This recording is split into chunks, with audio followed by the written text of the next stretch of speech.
This is the NBC Television Network.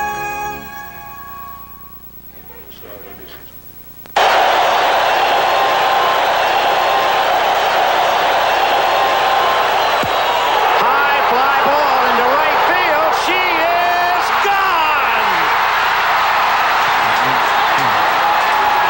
It was one of baseball's magic moments. Last October 15th, Kirk Gibson's dramatic home run propelling the Dodgers to their World Championship.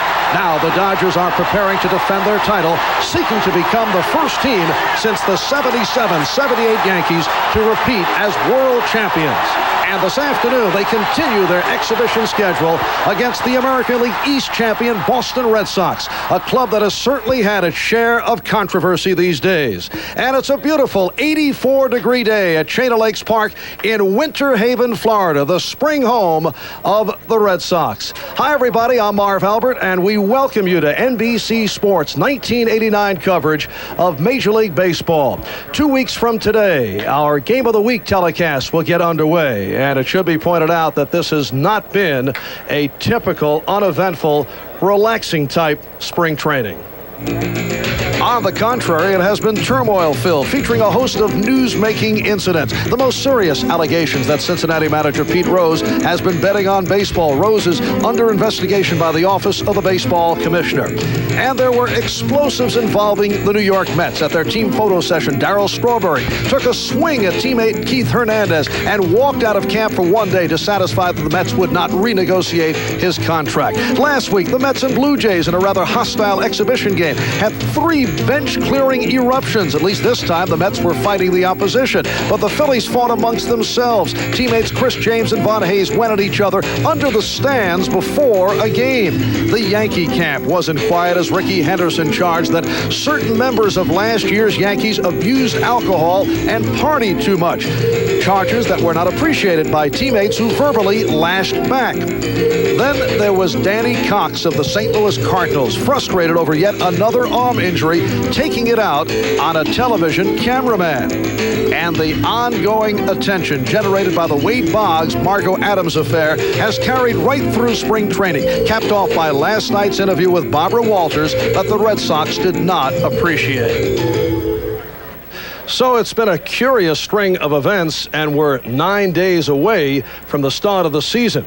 Now, we requested an interview with Wade Boggs, but he declined to appear with us. During the course of today's telecast, I'll be in the Dodger dugout to talk with Dodger manager Tom Lasorda and the rest of the world champions. Gail Gardner will get the Red Sox side of the story. She'll be in the Boston Red Sox dugout. Right now, let's go over to Gail. Thank you, Marv. It has been a constant soap opera since the last time we saw the Red Sox fade away into the Oakland sunset. The Wade Boggs situation, of course, continues. Now there are trade rumors surrounding Boggs, and we will speak with Red Sox general manager Lou Gorman about that.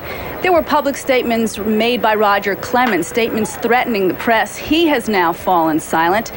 And there were the difficult contract negotiations with Mike Greenwell. There was the departure of Bruce Hurst, leaving a gaping hole in the pitching rotation. And there is the always unpredictable status of Oil Can Boyd, who will be pitching today. So a lot of turmoil on the Red Sox. We will be speaking to some of the principals involved, at least those who will talk to us. Time now, though, to go to Vince Scully.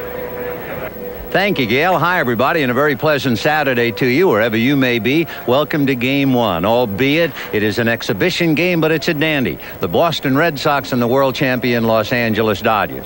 This would appear to be a fitting time to break in a new partner and a name that is certainly as much a part of baseball history as humanly possible. A Hall of Famer for sure, 311 victories. I could go on and do everything but your blood type.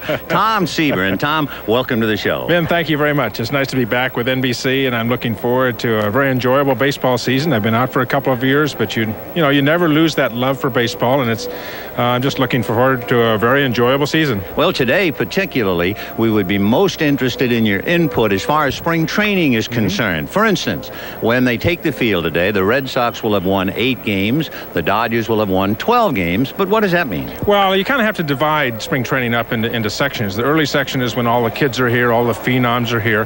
Now, most of those those have gone down to the minor league complex. And not only do you get physically ready, but in the last 10, 15 days of spring training, you get mentally ready as well. And this is the last 10, 12 games are very important for a club to psychologically be ready for the season. You got to get ready physically in spring training, and the last part of it, you have to be ready mentally to get ready for a very tough season. We're getting down to the very end of March. Opening day is just around the corner, and Dennis Oil Can Boyd and Tim Leary, two acknowledged fine pitchers, are on the mound.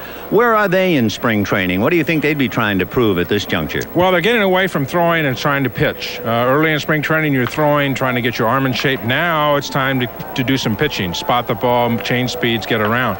The big thing for Oil Can Boyd, coming back off of surgery, the blood clot that he had in his shoulder, so every start that he does have in spring training is very important to him. You're finished for the moment, but I don't want you running in the outfield, okay? I will not do it. Stay with me. We'll be right back right after this. Today from Chain of Lakes Park in Winter Haven, Florida, it's the Los Angeles Dodgers versus the Boston Red Sox. This Game of the Week special edition is brought to you by Mazda and the exciting new Mazda cars and trucks for 1989. By John Deere and your local John Deere dealer. By the U.S. Armed Forces, it's a great place to start. And by Kellogg's Corn Flakes, simple, delicious, and surprising. Taste them again for the first time.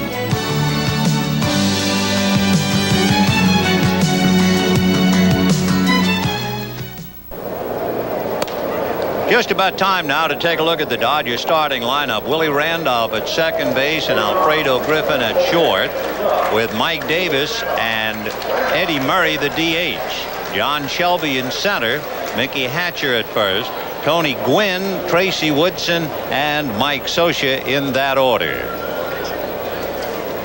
On the mound is Dennis Oil Can Boyd, 9-game winner last year, coming back from a lot of troubles with his right shoulder.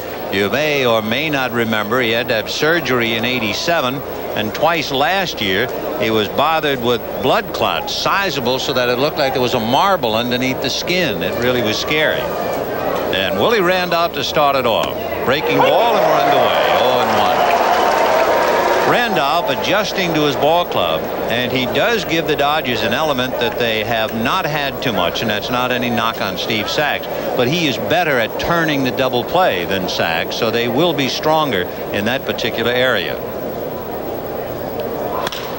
Little roller down to shortstop. Jody Reed makes the play, so we have one away.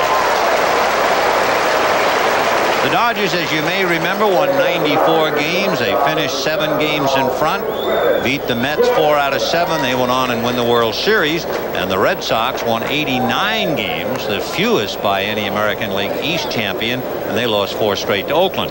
And the batter now, Alfredo Griffin. Tommy Lasorda, who saw his ball club pull off that miracle, hoping somehow or other to come up with another one. Alfredo Griffin has hit in 13 straight. Alfredo hit under 200 all year. Lifetime, he's a much better hitter than that. He suffered a broken hand hit in May by Dwight Gooden, and this spring he feels as if he is once again the hitter that he was when he was in the American League. Tom, you've been to so many spring training camps, and I was just wondering, in watching Dennis Boyd at this stage, he has put up enough innings. Is he pretty close to throwing good breaking balls? Well, Dennis is a pitcher that needs a good breaking ball. He needs a good off-speed pitches, slider, screwball, and he's one of the few pitchers in the major leagues that can throw the off-speed stuff anytime in the count. It doesn't make any difference ahead, behind, whatever. He's very comfortable, and it's very good control that he can throw the screwball at any time. He can throw the changeup at any time. You know, and he's just nutty enough. He will do it, too. He is a very confident pitcher. His numbers, of course, not what you would want from a starting pitcher in the sense that he last year had a 5.3 ERA, but if he is healthy, he can be a very dependable pitcher on a staff. Well, not too many years ago, he won 16 for the Red Sox in 1986. 1-2. Good breaking ball, and Griffin gave at the plate. I think he was looking inside. It looked like his fanny was over in the Red Sox dugout. Well, Oil Can comes over the top, and that breaking ball that he has there is going to go straight down. You see a lot of arms, you see a lot of knees, you see the foot up there. There's a lot of commotion going on, and that pitch, when he gets on top of that ball, just breaks straight down, and he kept it right on the outside corner. I mean, even your 300 hitters, lifetime 300 hitters, are going to have trouble with that pitch. Mike Davis coming up with 2 out in the first inning as the can is getting in his work. Just looking at the progression of a pitcher in spring training. For instance, he went an inning and 2/3 his first time out. Then his next 2 starts, he went 3 innings. Then he increased to 5. The last time he worked 4 innings. And I'm wondering, when you were pitching in spring training, would you ever pitch 9? I never did, Vinny. It's one of the lost arts of spring training. I remember the old days they used to. You used to get pitchers come down here in spring and throw 9 innings in spring training, but I haven't seen that happen in a long time. What would be the most you would consider you would pitch in one game and getting ready? You get 7 innings out of your starting pitchers here in spring training, I think you're in pretty good shape. But you don't see many going more than 7 innings. Sometimes somebody can go 8. I think Bert Blyleven last year pitched 8 in spring training, but he's a workhorse. So certain guys know that they need certain things to get ready, and what's true for one pitcher may not be true for the next pitcher. High foul off to the left of the plate. Rick Cerrone is there, and that's that. Oil Can Boyd sets the Dodgers down quickly. 1-2-3. Dodgers nothing. Red Sox coming up.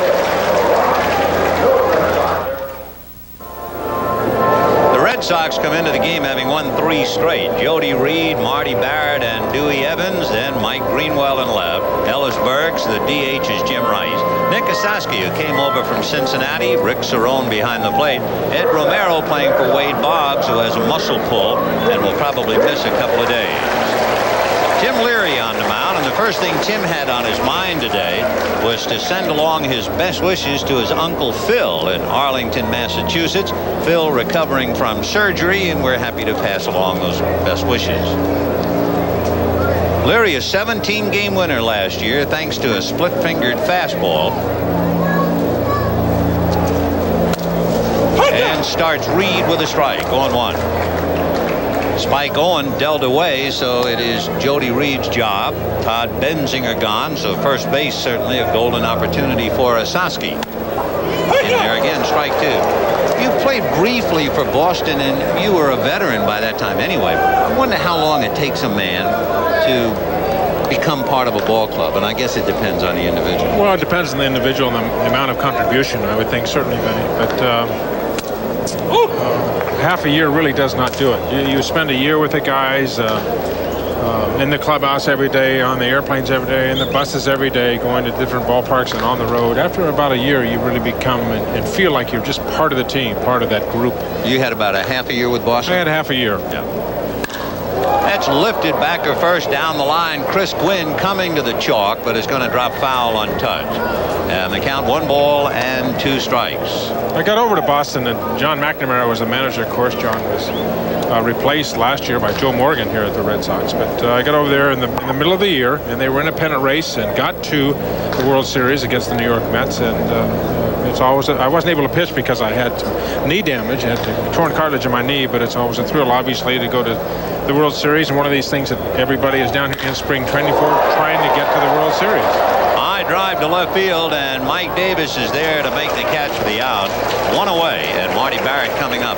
Yeah, it would have been one of the great stories, Tom Seaver pitching in the World Series for Boston against the Mets. For anybody against the Mets, I guess would have been a decent story. Yes. You know, the story right, about Boston. You going. That's right. What a story. Marty Barrett checking in, the solid second baseman. Had a very good year, very reliable ball player.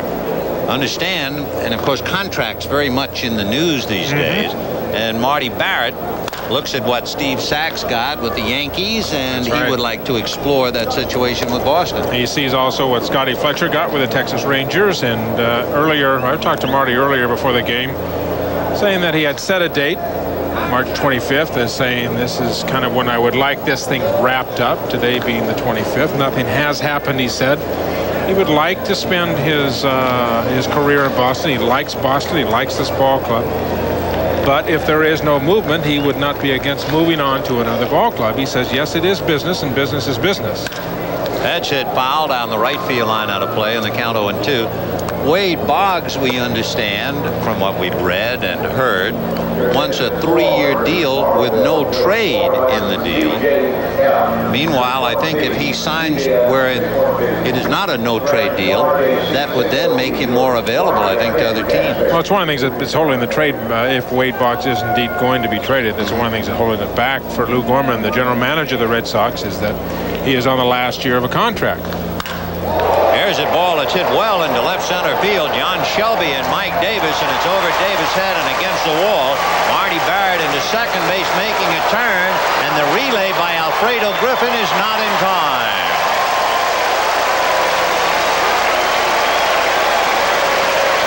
So Marty Barrett, a one-out triple up the alley in left center field.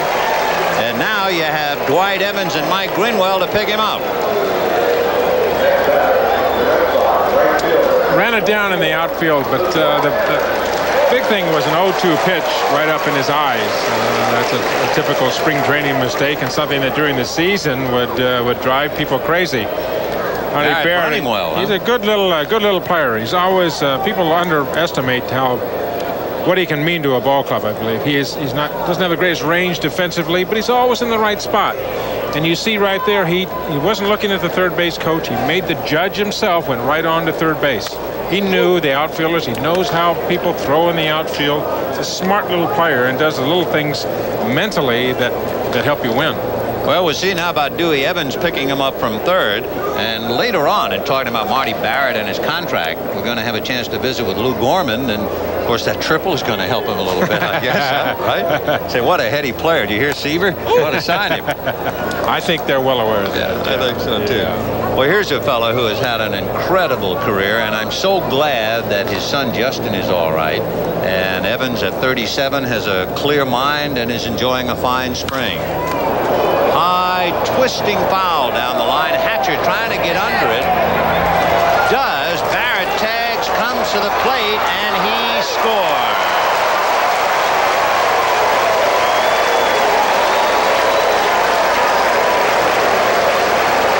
The Dodgers will appeal automatically that he left third too soon, but no good, as Derwood Merrill right there. Hatcher making the play, and Barrett was alert, and as soon as Hatcher caught it, he took off. Hatcher delayed just a fraction, and Marty at third base back tagging up on the bag knew exactly what he wanted to do. He knew that Hatcher does not have a good arm, doesn't have a strong arm, and as soon as the ball made contact with the glove, he took off and indeed did beat the throw. Good play by Shosha at home, but Barrett just beat the throw. Hatcher had just come off the sick list. The Dodgers have really been doing hand-to-hand combat with a flu epidemic over at Vero Beach. Something like 40 minor league players have been inflicted with the flu. 10 Dodgers, and Hatcher just one of them, who's a little rubber-legged. The left fielder Mike Davis is another. And when you say to Tommy Lasorda, have you seen Gibson? Lasorda says the last time I saw Gibson, he was scoring, and that's the only game he's played in. Kirk's played one game. He always scores every game he plays in, doesn't he? High foul down the line and out of play, and the count is 1-2 as Mike Davis comes over, but he can't get it, and I don't think he's running properly yet either. It always brings up an interesting point when someone has to go down and make a tough play with a runner at third. Does Hatcher, well, he obviously caught the ball, but there are some fans who say, gee, it was a tough play, he was going away from the play, but it was a heads-up play for Mickey. Well, he's got to think. Mickey has to catch the ball. Definitely with Dwight Evans. Dwight Evans, if you let the ball drop, he'd come back, hit the next pitch over the fence, make a 2-run home run. Marty Barrett, who doesn't run exceptionally well at third, and I think Barrett surprised Hatcher on the play, and that's why he scored. Definitely have to catch the ball. 1-2. And Greenwell takes low and inside at his ankle. 2 balls and 2 strikes, and that got a little bit of Chuck Merriweather, who is anything but merry right now behind the plate. Chuck nailed by the foul ball. Jerry Lane umpiring at first, and Derwood Merrill on the line at third. We were talking about Tim Leary's uncle. We'd also like to send along our congratulations to Debbie and Bob McIntyre. of the Red Sox scouting department, Debbie, an administrative assistant. They're the proud new parents of Erin Elizabeth, who was born yesterday. And since I have an Erin Elizabeth of our own, why, I cherish the name. Congratulations, Debbie. 2 balls and 2 strikes to count to Mike Greenwell with Ellis Burks on deck.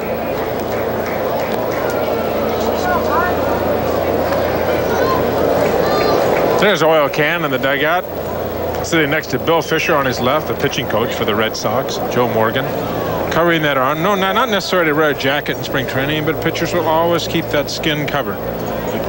2 balls, 2 strikes. You know, with Greenwell at the plate, everybody remembers Kirk Gibson's home run, right, in the World Series. What a dramatic home run. But Greenwell remembers that date for another reason. Yep, it was the birth of his first child. His wife Tracy gave birth to his son Bo the same day that Kirk Gibson had the dramatic home run in the World Series. Well, they'll remember it either way. Mike goes down, but the Sox get a run on a hit. And at the end of an inning, it's Boston 1, Dodgers nothing. Red Sox leading the Dodgers 1-0 as we go to the second inning. Eddie Murray, John Shelby, and Mickey Hatcher. Murray has hit in 8 of his last 9, and he's been, as figures, the big gun for the Dodgers. Murray, as he checks in, has 3 home runs and 13 RBIs. What a hitter this guy is. Well, he's an outstanding hitter, one of the outstanding hitters in the major leagues. All you do is look at his numbers, you can tell that. And this is a steal for the Los Angeles Dodgers. You look at this ball club and the 2 players that they have picked up in the last 2 years, Kirk Gibson and Eddie Murray. This guy is a top-notch player. Certainly Baltimore had to trade him. They wanted to get rid of his salary. The Orioles going through a rebuilding session. A lot of very outstanding National League first basemen as well. You know, I mean, a lot of clubs that could not use Eddie Murray because they have outstanding players there themselves. But this is a steal and a guy that's going to fit beautifully in the middle of that Dodger lineup, right in between Gibson and Marshall. Mike Marshall in right field. No balls and 1 strike. And hammers it to right. Evans is there to handle it, but boy, that thing was blistered. So Murray, a line drive to right field. 1 down, and John Shelby, the batter. We can take a look at that left-handed swing of Murray, a multi-talented guy from either side of the plate. And he has already shown his new team tremendous power, so we'll take another look at it. Here's John Shelby. And he goes after a change. Great pitch by Boyd. A trio of Red Sox, and it'll be the left fielder Mike Greenwell. Boy, there's a good straight change. The end of March, the boys are getting ready. He will not, and he throw it any time, and that's typical Oil Can when he's pitching well. Very important guy for the Boston Red Sox. When you look at the pitcher that they lost to the San Diego Padres and Bruce Hurst, they're going to have somebody to help Roger Clemens to shut down the opposition in the American League, and this guy is one of the big people that they're going to count on, no question about it. Mike Boddicker coming over from the Orioles last year, Oil Can, Roger Clemens. They've got a decent pitching staff, but they need a real good effort out of Oil Can Boyd. And you know, that gets back to the Wade Boggs contract.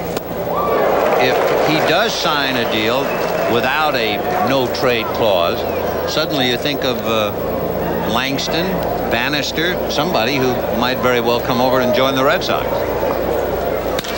Hatcher lifting a fly ball to right center. Evans and Burks, and it will be Dwight Evans. So a very easy inning for Oil Can Boyd, who has retired 6 in a row, and at the end of an inning and a half, Red Sox 1, Dodgers nothing. The overhead shot provided by the MetLife blimp, which has worked with NBC Sports on many occasions, will be seen at the 1989 Major League Baseball All-Star Game in Anaheim. And that's the Red Sox complex here in Winter Haven. And, of course, the big ballpark, Chain of Lakes Park. Another thing about this, Benny, you can see out there beyond right field, that used to be all orange groves out there. This park at one time was just seemingly out in the middle of nowhere. Now there's a big apartment complex out there, the swimming pool.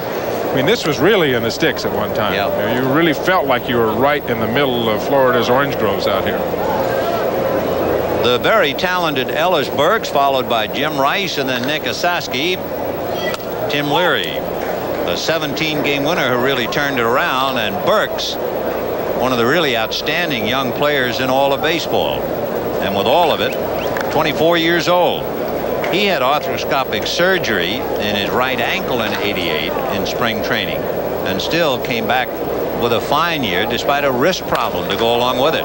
Popped it up in the right side. Randolph angling out and makes the catch. I was just thinking, Tom, when was your first spring training? Do you remember it? My first spring training, Major League spring training, was 1967. I did go to Homestead, Florida in 1966 when I left Southern Cal. But my first one was St. Petersburg, Florida, with the New York Mets in 1967. I walked in the clubhouse and number 41 was hanging in my locker. A lot of people ask me how I got the number 41 on my uniform, which I had in all my stops through Cincinnati, of course, New York, Cincinnati, Chicago, and Boston. I always had 41. It just was hanging in my locker when I got there, and I was glad to have a number.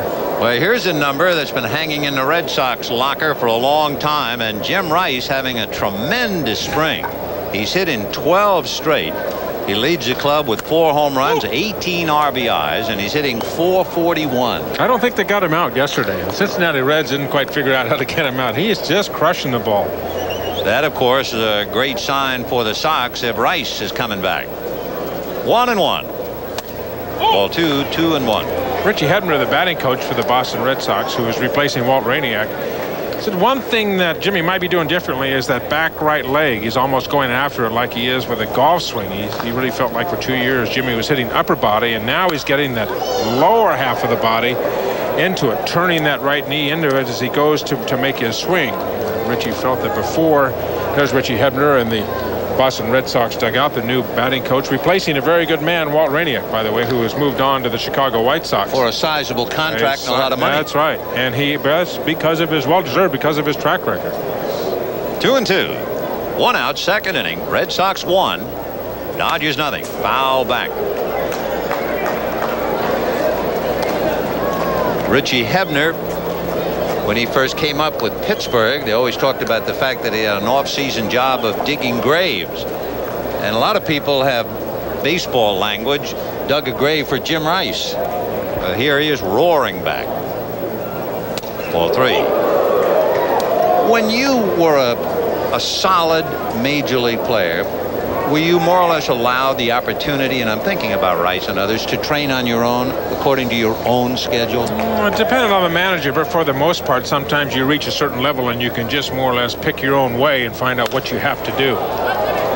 High fly ball down the right field line. Hatcher is not going to get to it, so it's still 3-2. I think, Vinny, if you reach a certain level, you know, and you have enough experience, you have enough time, you work closely with your coaches, but as long as they are hearing good things from you, Steve Carlton or a veteran player like a Jimmy Rice, nobody comes and tells him what to do. They say he has just been working his rear end off here. I mean, he's working extremely hard. He says he has a different attitude. Well, he's on his own, really on his own program, and he just wants to play. I asked him about it. He says, all I want to do is hit 300, hit 30 home runs, and drive in 100 runs. Nice. That's all I want to do. That's all I care about. And all the other stuff that's going on around the ballpark, I don't care. Fouled away, which brings up a big point. Does a player's individual problems, the Boggs story, do you feel that has a great weight upon the other team? Or do you think ball players are so insular they forget about it? I don't think there's any doubt that it has carried some weight into the clubhouse. So why in the world would the Boston Red Sox want to trade, and Lou Gorman now openly saying, actively trying to trade Wade Boggs? A drive to right field. Chris Gwynn is there and makes the play for the second out. 2 down. The Sox have won 8 games in the spring and 8-14. So, of course, you're looking for a lot of reasons. And there are people wondering, well, it's all of the Boggs brouhaha. I don't know if it's all the Boggs brouhaha, but it's a matter of that players are maybe not comfortable. And there's a Wade Boggs who is not playing. He has a sore hamstring. But why in the world would a ball club try to trade a guy who is just an absolutely offensive machine like a Wade Boggs? It must be having some effect, at least in Lou Gorman's eyes, affecting the ball club. Well, maybe we'll find out in a while. There's another ball hit down that line with Hatcher in pursuit. Gwynn coming over, and it is Chris Gwynn who makes the play in foul territory.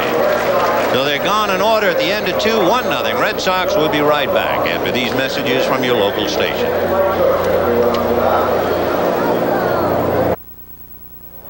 For the umpteenth time in 2 innings, it seems Mickey Hatcher running down the line, and he's hollered off, and a good catch by Chris Gwynn.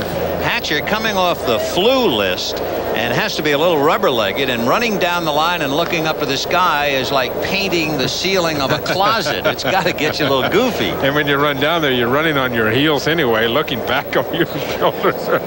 Oh, what a day he's had I've never already. seen that guy not smiling. I saw him down the field today, and I said, "Hi, Mickey." And he said, "That was a great day." And then a big smile came on his face. It'll be Chris Gwynn, Tracy Woodson, and Mike Socia coming up in the third inning. 1-0 Boston. Chris Gwynn, the illustrious Tony Gwynn's kid brother, and this fella can swing the bat. He's hit in 8 straight in the spring, and the Dodgers will have a tough decision about whether they're going to have to send him back or not. Strike. 0-1. That must be tough to be a ball player so close to making a big squad and being sent back. Well, sometimes if there's no opportunity, you just have to go back and wait your turn. That poor youngster for the New York Mets, Wester, had to go down to the minor leagues because of the pitching staff that the Mets have. And here's a kid that has a great fastball, good composure, is ready to pitch in the big leagues, but no spot.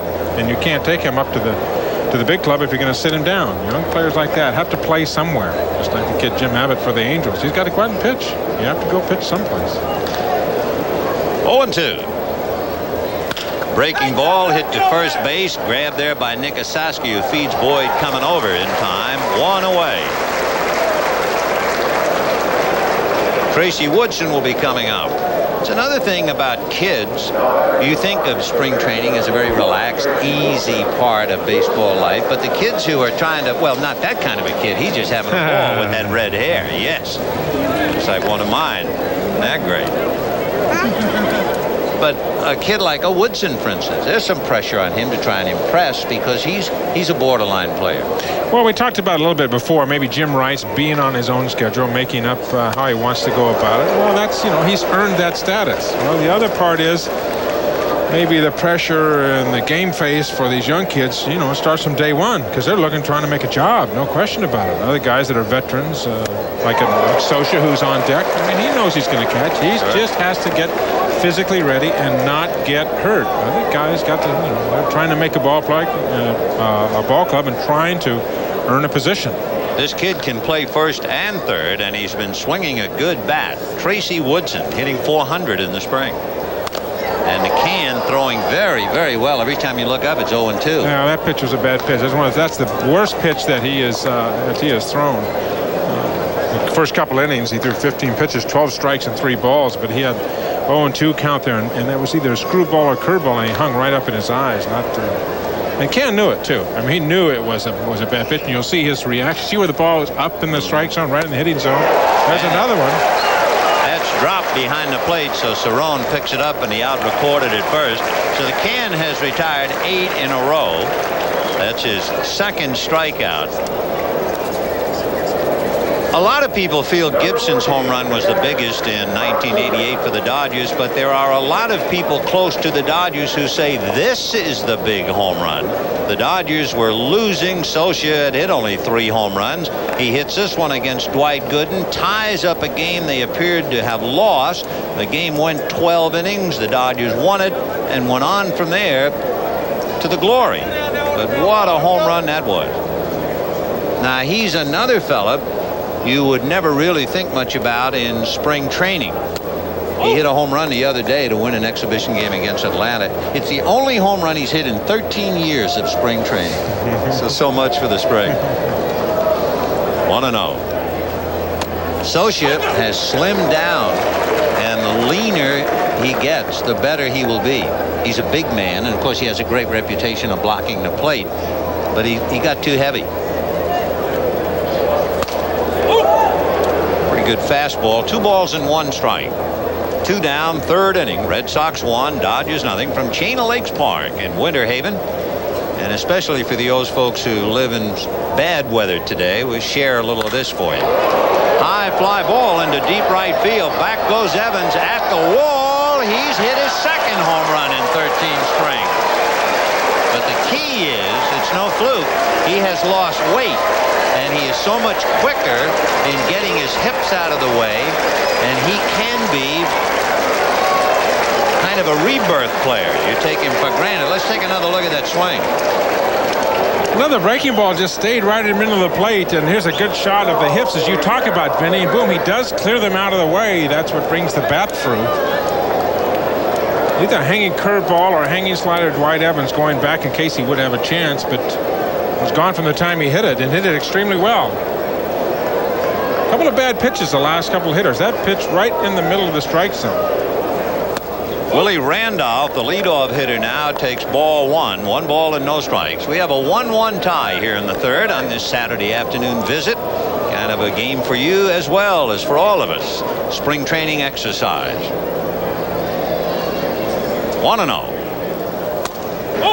2 balls and no strikes. Randolph grounded to short in the first inning. I think the big concern, or at least not concern, but a thought, Willie has had some physical problems, and now that he's in the National League, that means he'll be playing a lot on AstroTurf, and that always takes its toll, especially on a veteran player. Well, he's playing most of his games at home at Dodger Stadium, of course, 81 of them. Right. Dodger Stadium, from my recollection, was very, very hard infield when I was in. I don't know if they have changed it since I left the National League in 1983, but it's the Dodgers historically have had a very hard infield. That's fouled off first and drifting towards the stands and out of play, and the count 2 balls and 2 strikes. But he will be playing at home on a grass field, which is a plus, rather than having your home field be an AstroTurf field. You have that luxury, of course, in Yankee Stadium, which is natural grass. 2 balls and 2 strikes. The count to Willie Randolph. 2 down in the third inning. A 1-1 tie. Oil Can Boyd and Tim Leary.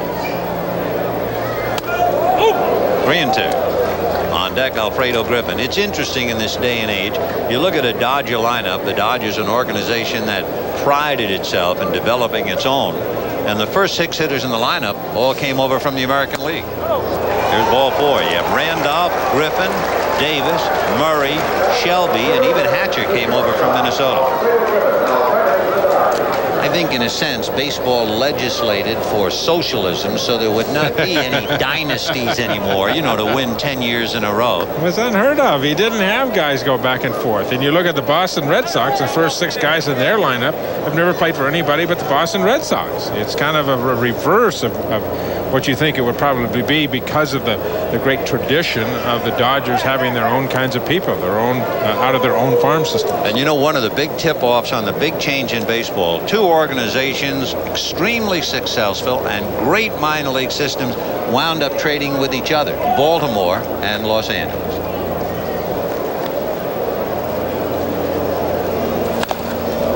Oh, 0-1 to count to Alfredo Griffin. He struck out in the first inning. Griffin followed by Mike Davis. As you can see, he had a very poor year last year, 59 points less than his career average. Part of it, I guess, getting accustomed to a new league and, of course, the broken hand. No balls and 1 strike. And there goes Randolph. Swung on and missed at the plate, and Willie is nailed despite going in head first on the neighborhood tag by Jody Reed. And Willie can't believe it. He got me up here. My hand was on the bag. And the third base umpire, Durwood Merrill, says, see you later. We have a 1-1 tie in the third inning for Mike Scioscia. Time to go back to work. Welcome back to Winter Haven, where the Red Sox and Dodgers are tied up at 1 apiece. Joining me is Red Sox general manager Lou Gorman. Lou, first of all, you did not want Wade Boggs to do that interview last night on 2020. He did it, and what's been your reaction? Well, not really. We asked him. We felt there was nothing to gain by doing it, and we said, Wade, look, we don't think you should go on. You're going to go on national television. It's not going to do you any good. It's not going to help the case. Why not refuse it? But he insisted he wanted to go. He said that Barbara had talked to him personally, told him what the question would be, told him she'd put him in a good light, so he agreed to go. Did you watch it? I did not. I watched basketball last night. Watch it? No, I didn't watch it. All right. First of all, of course, trade rumors circulating. Are you actively trying right now to trade Wade Boggs? I'm not trying to, but clubs keep calling me thinking he's available. So every time someone calls, I listen, and you never know what you might find out. I've had many clubs calling me the entire spring, a number of them calling about Wade. At this moment in time, there are conversations going on. How close we are, I don't know. Have you been told to unload him? Have you been told to do that? No. Ownership, Mrs. Yawkey, Hayward Sullivan, John Harrington have never directed me to trade Wade. Wade is an outstanding player, a 5-time batting champion, a future Hall of Fame player. We're not going to trade Wade unless we got value for him. I listen when clubs call, but I'm not actively trying to trade him. But if someone could make an offer, would improve the club, I'd have to listen to it. Don't you think, though, that this has been so divisive in a lot of ways that maybe that is your only alternative? I don't think so. I think the club, it's been diffused very much in the clubhouse. Attitude in the clubhouse is good. Morale is good on the ball club. I think we've had Wade and the players talk it out man to man. I think the total thing is diffused in the clubhouse. It's more media hype than anything else. Let me ask you, what clubs are you talking to right now, and what are the possibilities? Well, I've talked to the Seattle Ball Club. I've talked to the Kansas City Ball Club. I've talked with the Met Ball Club. I've talked with the Cardinals and the Brave organization. They're mostly conversations. There are possibilities, but whether something can be done, only time will tell. All right, you were in desperate need, I think, of another starter. Is that imperative in any deal that you make? I don't think we're in desperate need for a starter. I think our starting rotation can be very good. I really would like a left-hander in that rotation. Joe Morgan's not that concerned about it. Joe feels our 5 right-hand starters are going to be fine. But I'd like to get a left-hander because against clubs like Detroit or the Toronto Ball Club or the Yankees, left-hander can be very effective. I'd like to get a good left-hander if I can get one. Not just a left-hander, but a good one. If I can't, we'll stay with the 5 right-handers we have. Okay. One quick question from Vin he wanted me to ask you. Is it true that you sent your wife an anniversary card on her birthday? Yeah, I did. My mind's been so involved this spring. It's been an unbelievable spring that I walked into the store knowing it was her birthday, got to the anniversary counter, bought the anniversary card instead of a birthday card. And when I gave them to her, she was totally taken back, couldn't figure it out. But my mind's been so involved this spring. She wasn't happy with it. I can imagine that. Okay, Lou Gorman, thank you very much. Let's go back to Vin Scully. Vin? All right, Gail, what a sweet man. Lou Gorman, one of our favorites. 1-1 tie here in the third, with Rick Cerrone a base hit to left field and Ed Romero trying to move him around. 2 balls and 2 strikes the count, and on deck the shortstop, Jody Reed. Tim Leary, a remarkable case history of a guy who didn't quit on himself and suddenly became a premier pitcher last year. Chopper to third, short hop by Woodson, down to Randolph, and back to Hatcher and double play.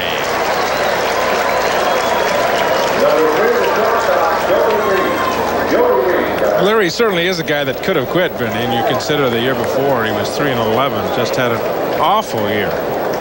But he rebounded last year, as we see the replay of the double play, a good sinker down and the ground ball to third, over to second, around the first to Hatcher, and but Leary bounced back last year, and after never having a winning season in the major leagues, and bounces back to a 17-11 and a 2.91 ERA. You saw the graphic there, being the comeback player of the year with the Sporting News. And his numbers are terrific, too. 228 innings pitched, one of the things I look for in a pitcher. And only 201 hits. His hits well below his innings pitched.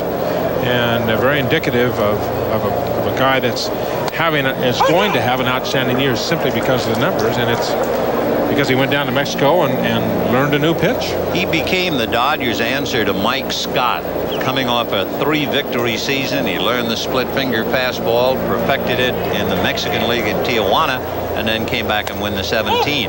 He's a very good athlete. His mother was an excellent golfer, club champion at Riviera, where they hold the Los Angeles Open. And so Tim has it all. He's big. He's 6'3", 190-pounder. And with all of it, he's only 30 years old. So he's just coming into his own. 2-1. In there, 2-2. And I mean, he gives a full definition to the word quiet. Quiet in the dictionary, and that's where his picture is. That's it. Soft-spoken. 2 balls, 2 strikes, 2 out. Fastball hit into right field. Base hit, so Jody Reed goes the other way. And singles to right, and that'll bring up Marty Barrett. We have a 1-1 tie. The Sox had Barrett triple and come home on Evans' foul ball. And the Dodgers had a home run from Mike Sosa. So we're all even at 1 here in the third inning. So Barrett 1 for 1.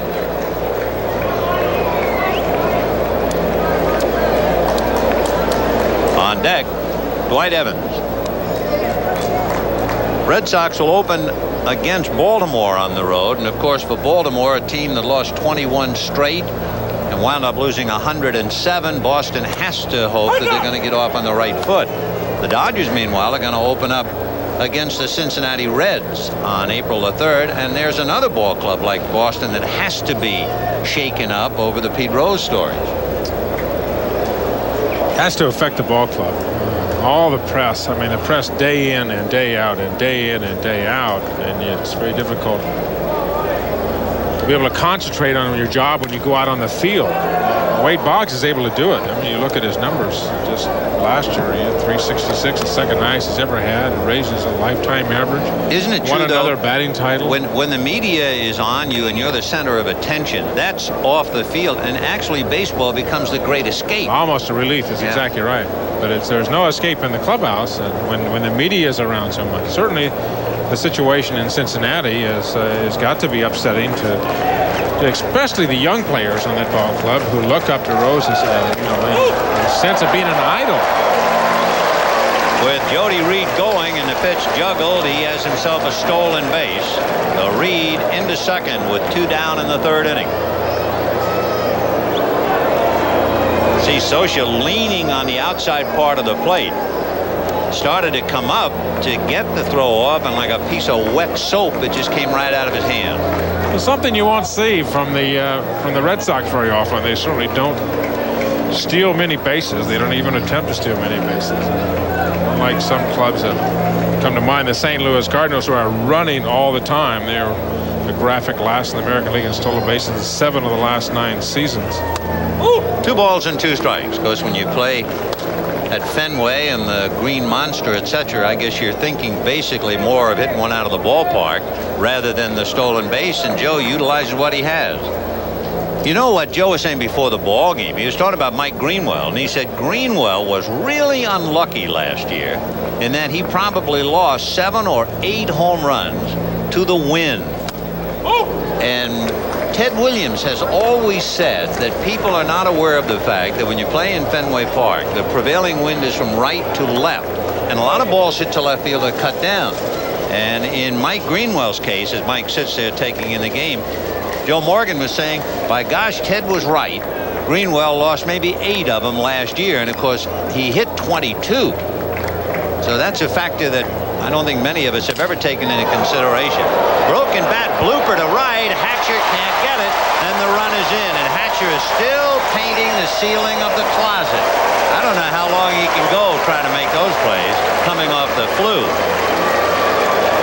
So Marty Barrett, a bloop single, and that stolen base, a very important one to get in the run. It's a couple that Mickey has been very close to, going back there. He's not going to have to do his running after the game today. He's getting a full workout down at first base. Of course, it also brings up the point that this game is being played in an American League ballpark, which means the Dodgers can give Hatcher a workout, and a workout he's getting, and still DH Murray.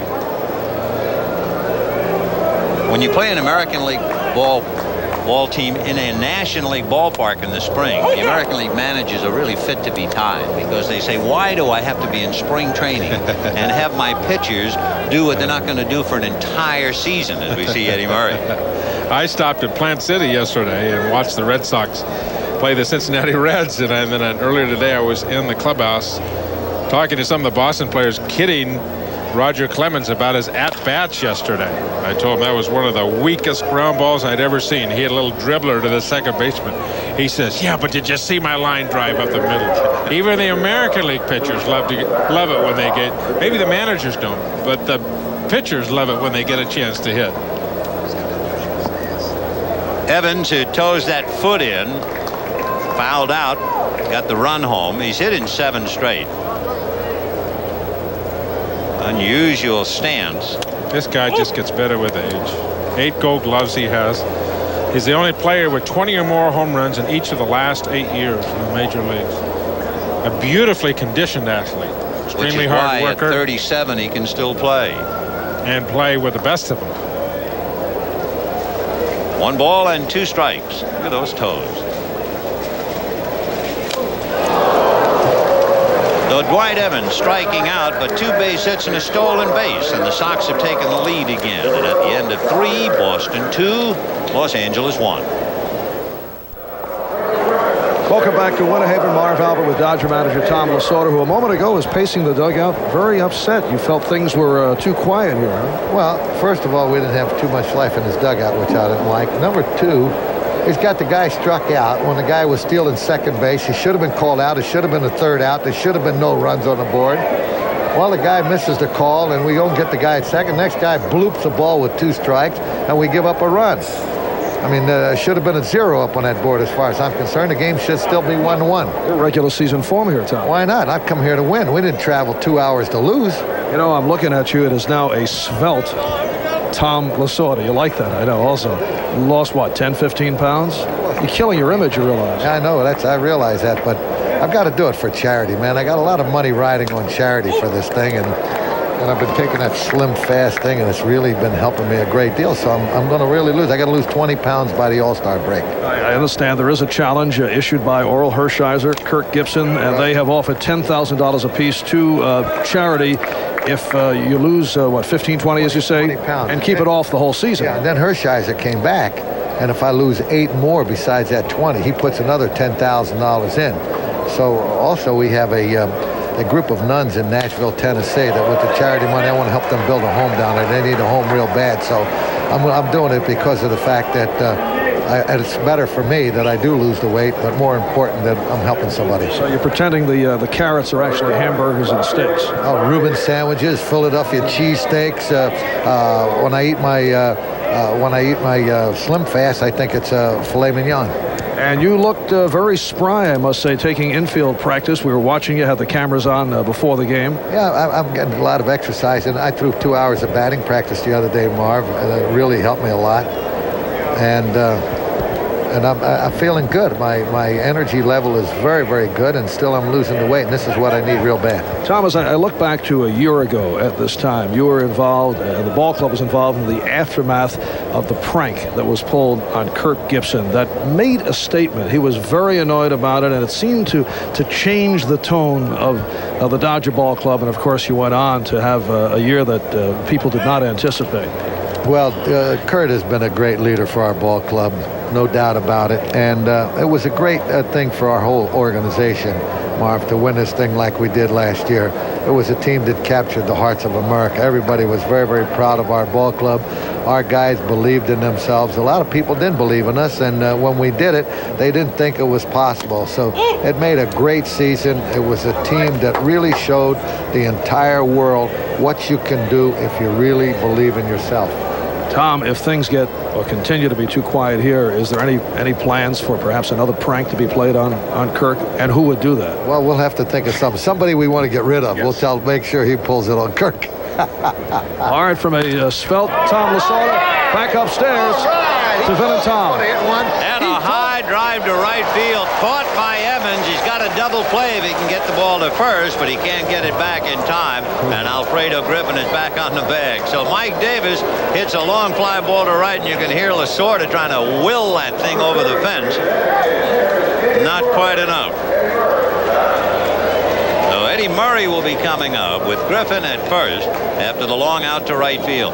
Tommy's instituted a new rule on the ball club in the spring. When you go out on the road, if you miss a sign, you have to buy chicken for the team. They have fried chicken brought into the dressing room. Yeah, every day they play chicken on the road. Just something to get you through this endless rehearsal. Somehow I knew there was going to be food involved. Fouled away by Eddie Murray, who blistered one right at Evans in the second inning. 0-1 to count.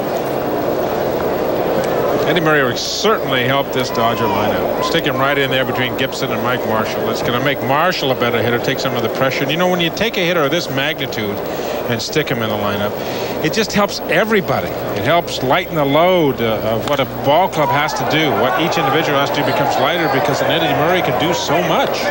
Well, this time he's going to foul out to Rick Cerrone. So Alfredo Griffin stays at first with 2 down. And the batter will be John Shelby. So Murray and newcomer Willie Randolph would appear to give the Dodgers a vastly improved defensive right side of the infield. And, of course, Murray will provide a lot of size. And if Randolph is healthy, why, he should hit plenty. Another thing the Dodgers were talking about Randolph was the number of base on balls he can get. One of the things that Steve Sachs did not do for the Dodgers was get a number of base on balls in the leadoff position. Willie has a great eye. He's very patient setter. Will get number of walks during the season. Yeah, he walked as many as 119 times in his days with the Yankees. So, and he's a .274 lifetime batter. Nick Osaski holding the corner. First base was a trouble spot for the Red Sox last year. Dewey Evans played a little bit, Todd Benzinger, and they finally decided to go to Osaski. And if he doesn't cut it, well, Sam Horn is here, Carlos Quintana. One of the big things, they got Dwight Evans back out to right field. By the way, that was a good shot to show you the difference between playing in Cincinnati and Boston. There's a drive to center for a base hit. Griffin to second, makes a turn. He's going to try and take the extra base, and he gets away with it. He suddenly shifted into high gear, so Shelby singles him to third with 2 out. He's an exciting little player, this guy. And a gem defensively. And did he ever turn it on? He was like a greyhound going around that second base, wasn't he? From slow to high in a hurry. We're talking about Nick Osaski moving over to the Red Sox, and you had one shot of him looking like he came off a cough drop box. That's the difference. In Cincinnati, he had to be clean shaven. But here in Boston, or with Boston, he goes to the beard. Mickey Hatcher, first and third, 2 out, with the Red Sox leading 2-1. Breaking ball strike, 0-1.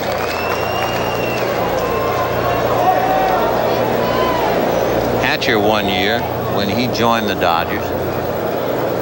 Suddenly in the middle of the game, up the flagpole in center field, when a pair of pants cut at the knees. Not only did Hatcher cut them, they will assort his pants. I mean, you're fooling with dynamite there. Yeah, right. Dress pants. 2 down in the 4th. Red Sox 2, Dodgers 1. Who's the best or greatest prankster you ever saw? You got one? There were a lot of them. A bluff at first, breaking ball off the plate, and the count 1-1. Jerry Royce comes to mind. Jay Johnstone. Jerry Kuzman was very good. Baskets, Michigan leading Virginia 44-25 at halftime. Getting to the Final 4, and that would be the first, the survivor of that game. 1 ball, 1 strike.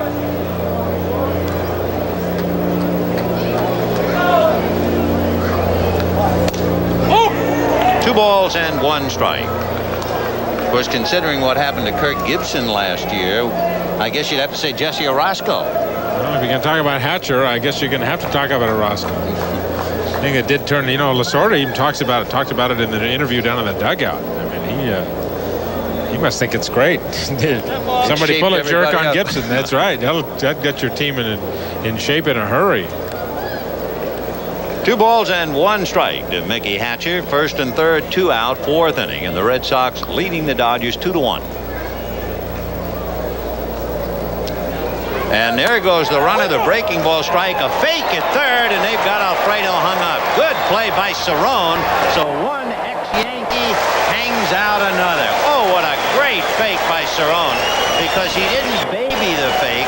He really pumped that right arm, and you thought he was throwing to second base, and Alfredo is hung out to dry. Look at that fake. Great. No wonder Alfredo fell to his knees, and the tag from Ed Romero to Cerrone. One X saying hello to another. And at the end of 3.5 innings, it remains 2-1 Red Sox. Meanwhile, it is 2-1 Boston in the 4th inning. Mike Greenwell, Ellis Burks, and then Jim Rice. Check swing, and there'll be a swing charge by Derwin Merrill. And Mike Greenwell can't believe it. Well, it's only strike 1. I mean, it's spring training, right?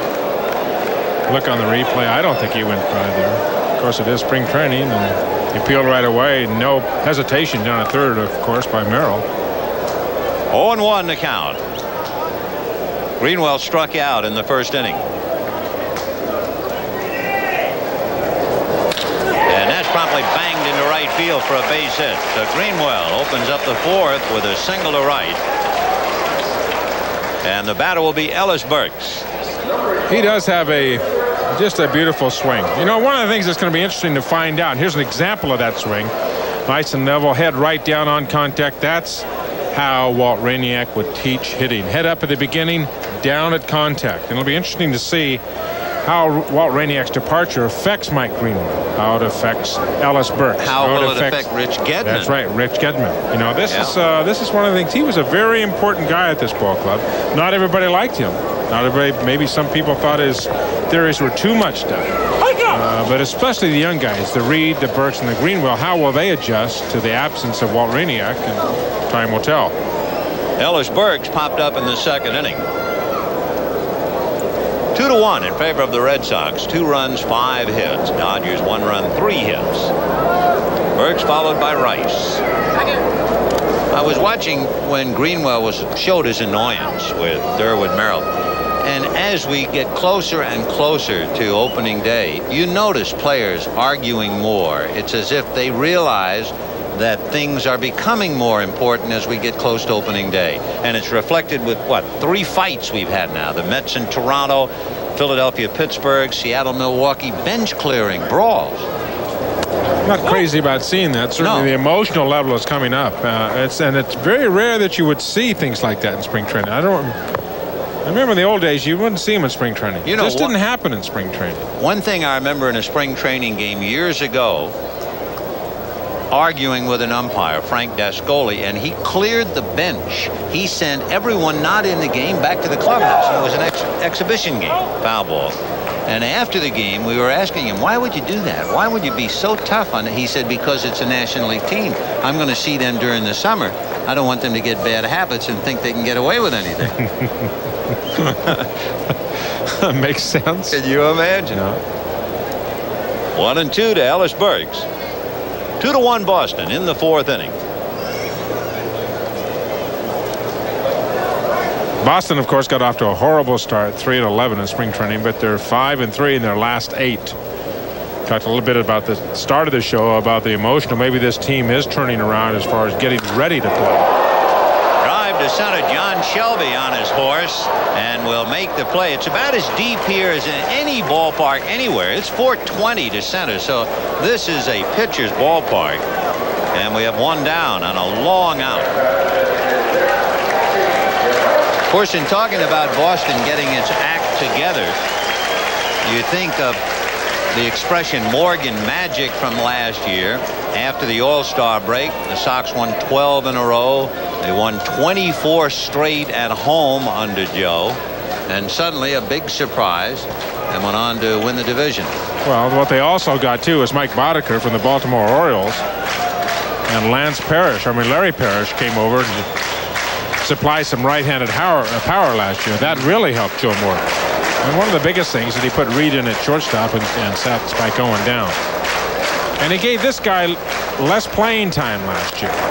Jim Rice, as you mentioned earlier, that hinted that maybe they're trying to shove Rice out of the way, and he's trying to push himself right back in the picture. With the spring numbers that he had last spring, he led the ball club in RBIs, led him in the offensive categories, and this year, I mean, he's light years ahead of everybody. 0-1, the count to Jim Rice. Fly to right field in the second inning, 0 for 1. You know, the thing I really liked about Joe Morgan, and from that moment, I mean, I just had to really root for him. We were interviewing him up in Boston, and you mentioned how he played Jody Reed over Spike Owen, and there were people saying, boy, what a whiz to do that. Morgan said that John McNamara was going to play Reed at shortstop over Owen, and he specifically made sure so that he didn't want you to think he was a genius, and he said John was going to do it, and when he wasn't there, I did. You have to be a good man to do that. A drive to center, and Shelby again going to the fence at the track and at the wall to make the catch. And they're hitting some taters against Leary. Long outs by Burks and Rice to the graveyard in center. Good play in center field on Shelby. Good contact by Jim Rice, who has been hitting the ball hard all spring. Good play by Shelby in center field. This is a ballpark where you can really go and get him, as we pointed out and showed you the dimensions of the ballpark.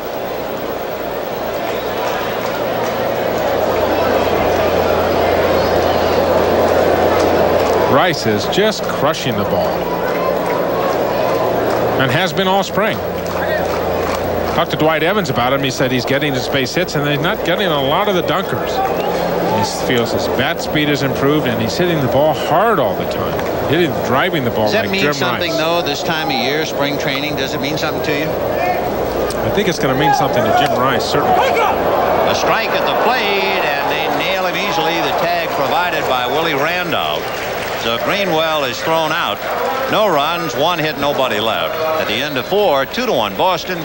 We'll be right back after these messages from your local station.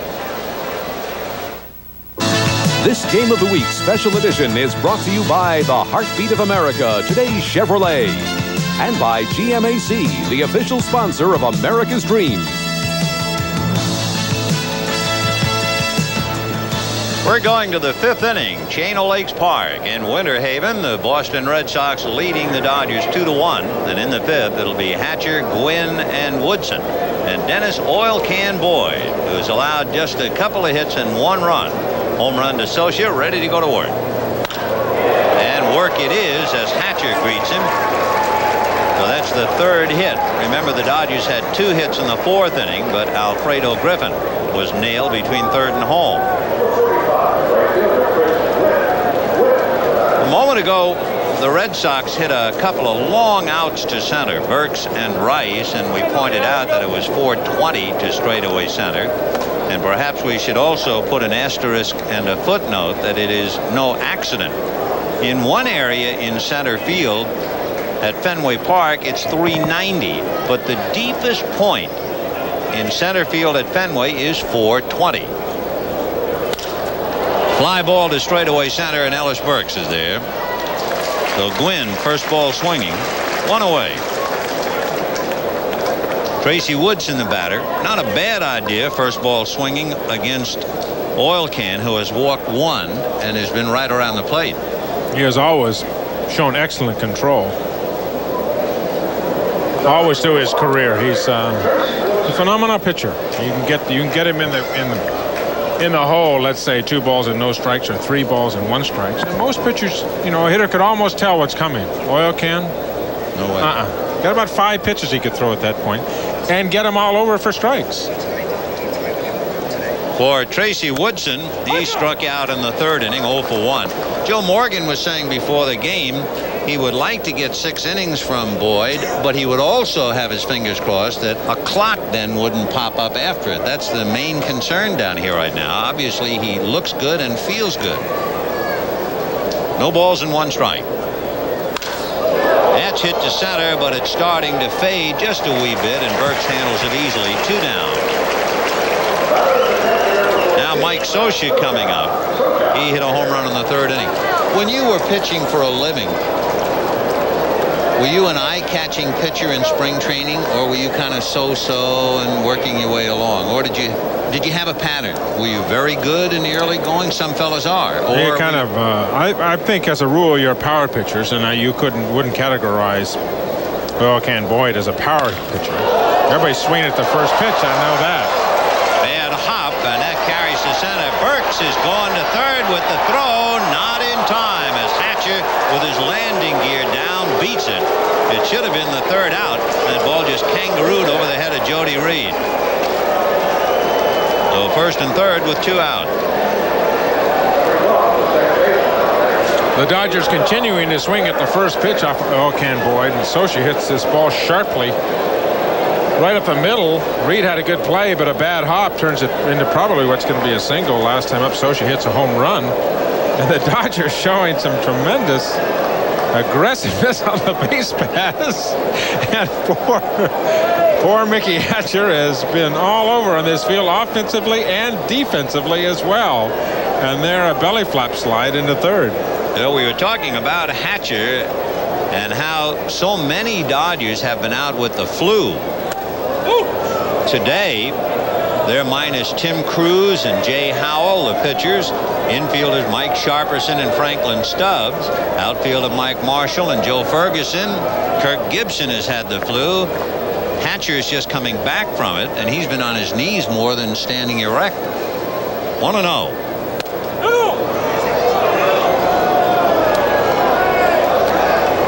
Watch Hatcher catcher now going to try and take the base on Burks.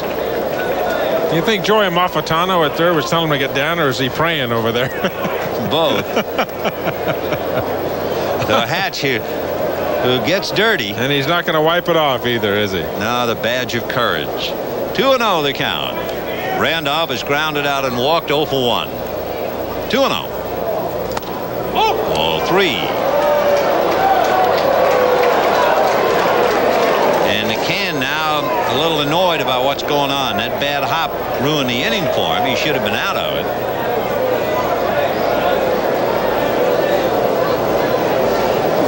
Reno. Down the pipe. 3-1. McCann is 6'1" and listed at 160, and it is a fine 160. He looks like a graphite shaft out there. Not an ounce of extra muscle or flat. High chopper, and it'll be a tough play for Romero. Short hops, can't do it. Reed does. Too late, and the run is in. So Jody Reed backing up the charging Romero, still couldn't get him, and it's a 2-2 tie. Infield single. Willie Randolph got oil can in the hole. Randolph, a very patient hitter, got it down to 3-0, took a strike, was hitting at 3-1, and then simply beat it into the ground. Reed almost got him. That was a good play, cutting in behind Romero. Watch Reed come in behind Romero, barehanded, and make the off-balance throw. Almost got him. Yeah, that was a fine play by Reed. However, not enough. So in the inning, you've had 3 singles, one of them a bad hop. And here's Alfredo, first ball swinging, and he's going to pay a price for it. Osaski in foul ground puts it away. So Oil Can, who should have been out of the inning without giving up anything, gives up a run, and we're all even 2-2. Middle of the 5th. And with me is Red Sox left fielder Mike Greenwell, and I guess but for Jose Canseco, the man who would have been the American League MVP, you have taken over the mantle in left field, which is a pretty good history attached to it. Why do you think you've been able to have such an impact so early on in your career? I think the biggest thing for me was I was successful right away in the big leagues. My first 3 hits in the big leagues were home runs. That gave me a lot of confidence, and I knew I had big shoes to fill when I went out and played left field, but I'm the type of player that likes to play under that pressure, and that's why I'm a number 4 hitter, even though I don't hit 35 or 40 home runs, is because they know I like to play under pressure, and I've been successful under pressure, and it's a lot of fun carrying on the tradition, and hopefully someday people will say that Mike Greenwell was the 4th outfielder in maybe 50 years. You made a pretty firm stand earlier this year in the offseason in terms of your contract negotiations. Can you talk about that and what you felt you were not being given that you wanted and how it was resolved? Well, the biggest thing for me is I felt that my contract was going to affect a lot of players, a lot of young players in the game, and I had to go in there and get a fair contract. And I felt that I had showed the Red Sox that I was a consistent player and that I deserved at least a 2-year deal. We talked about a 3-year deal, but we were pretty far apart on that, so we agreed we would at least talk about a 2-year deal. They kept referring back to a 1-year deal, and finally we were able to settle on a 2-year deal, and I'm all excited about it and happy about it, and I think they are too, and now I can concentrate on playing baseball. What do you think is going to be the important thing for this team in terms of getting over all of the turmoil that has taken place this spring and all of the problems this team has had? I think the biggest thing for us is we just got to come together as a club and respect each other for what we are. We're baseball players, we're teammates, and we have to go out and play like that and not worry about everybody's personal life. We have a hole to fill when we lost Bruce Hurst. There's no doubt about that. We need someone to step up and have a big year. We need Olcan or Dobson or Gardner to come in and have a big year for us. Someone's got to fill that hole. If someone can do that, this team can win because the talent's here to do it. Can you fill that hole? Well, I hope so. I think that I think it's there. It's just a matter of someone stepping in and doing it. And we got the best hitting team in baseball, I feel, and it's just a matter of pitching. It all comes down to pitching. Well, thank you very much for stopping by. Let's go back to Vin Scully. Vin? Okay, Gail, in a 2-2 tie, bottom of the 5th inning, 1 away. Osaski flying to right, and Rick Cerrone, the catcher, who put on such a great fake throwing the ball to second base and then nailed Alfredo Griffin, who committed on the fake. That's the best defensive play I think we've seen in the spring. Outstanding. One of the things that Mike Greenwell said there, I hope they're not thinking about making him a pitcher. He said the Red Sox need pitching. Filling the hole. I hope they're going to leave him out there in left field. Wow. High drive to left field, and Mike Davis going back to the track and will make the play. 2 down. Leary is working on his pitches, but it is not really an impressive outing. In talking about Leary as we did with Oil Can Boyd, he started out pitching 3 innings, then he extended to 4, then he went to 5, and his last start he went 6 innings and gave up 7 hits. The big thing about Tim, he has had 2 strikeouts, and he has already made 70 pitches, so it's a good workout, but it is not a particularly impressive pitch, and that's the split finger. You see the bottom drop out of that pitch? That's what makes it so tough. Straight down. 2 strikeouts and no walks. That's another thing that Ron Peronowski, the pitching coach of the Dodgers, will be looking for. No walks today. On the outside corner, strike 2. Here's what it looks like. Watch this thing. The split-fingered fastball.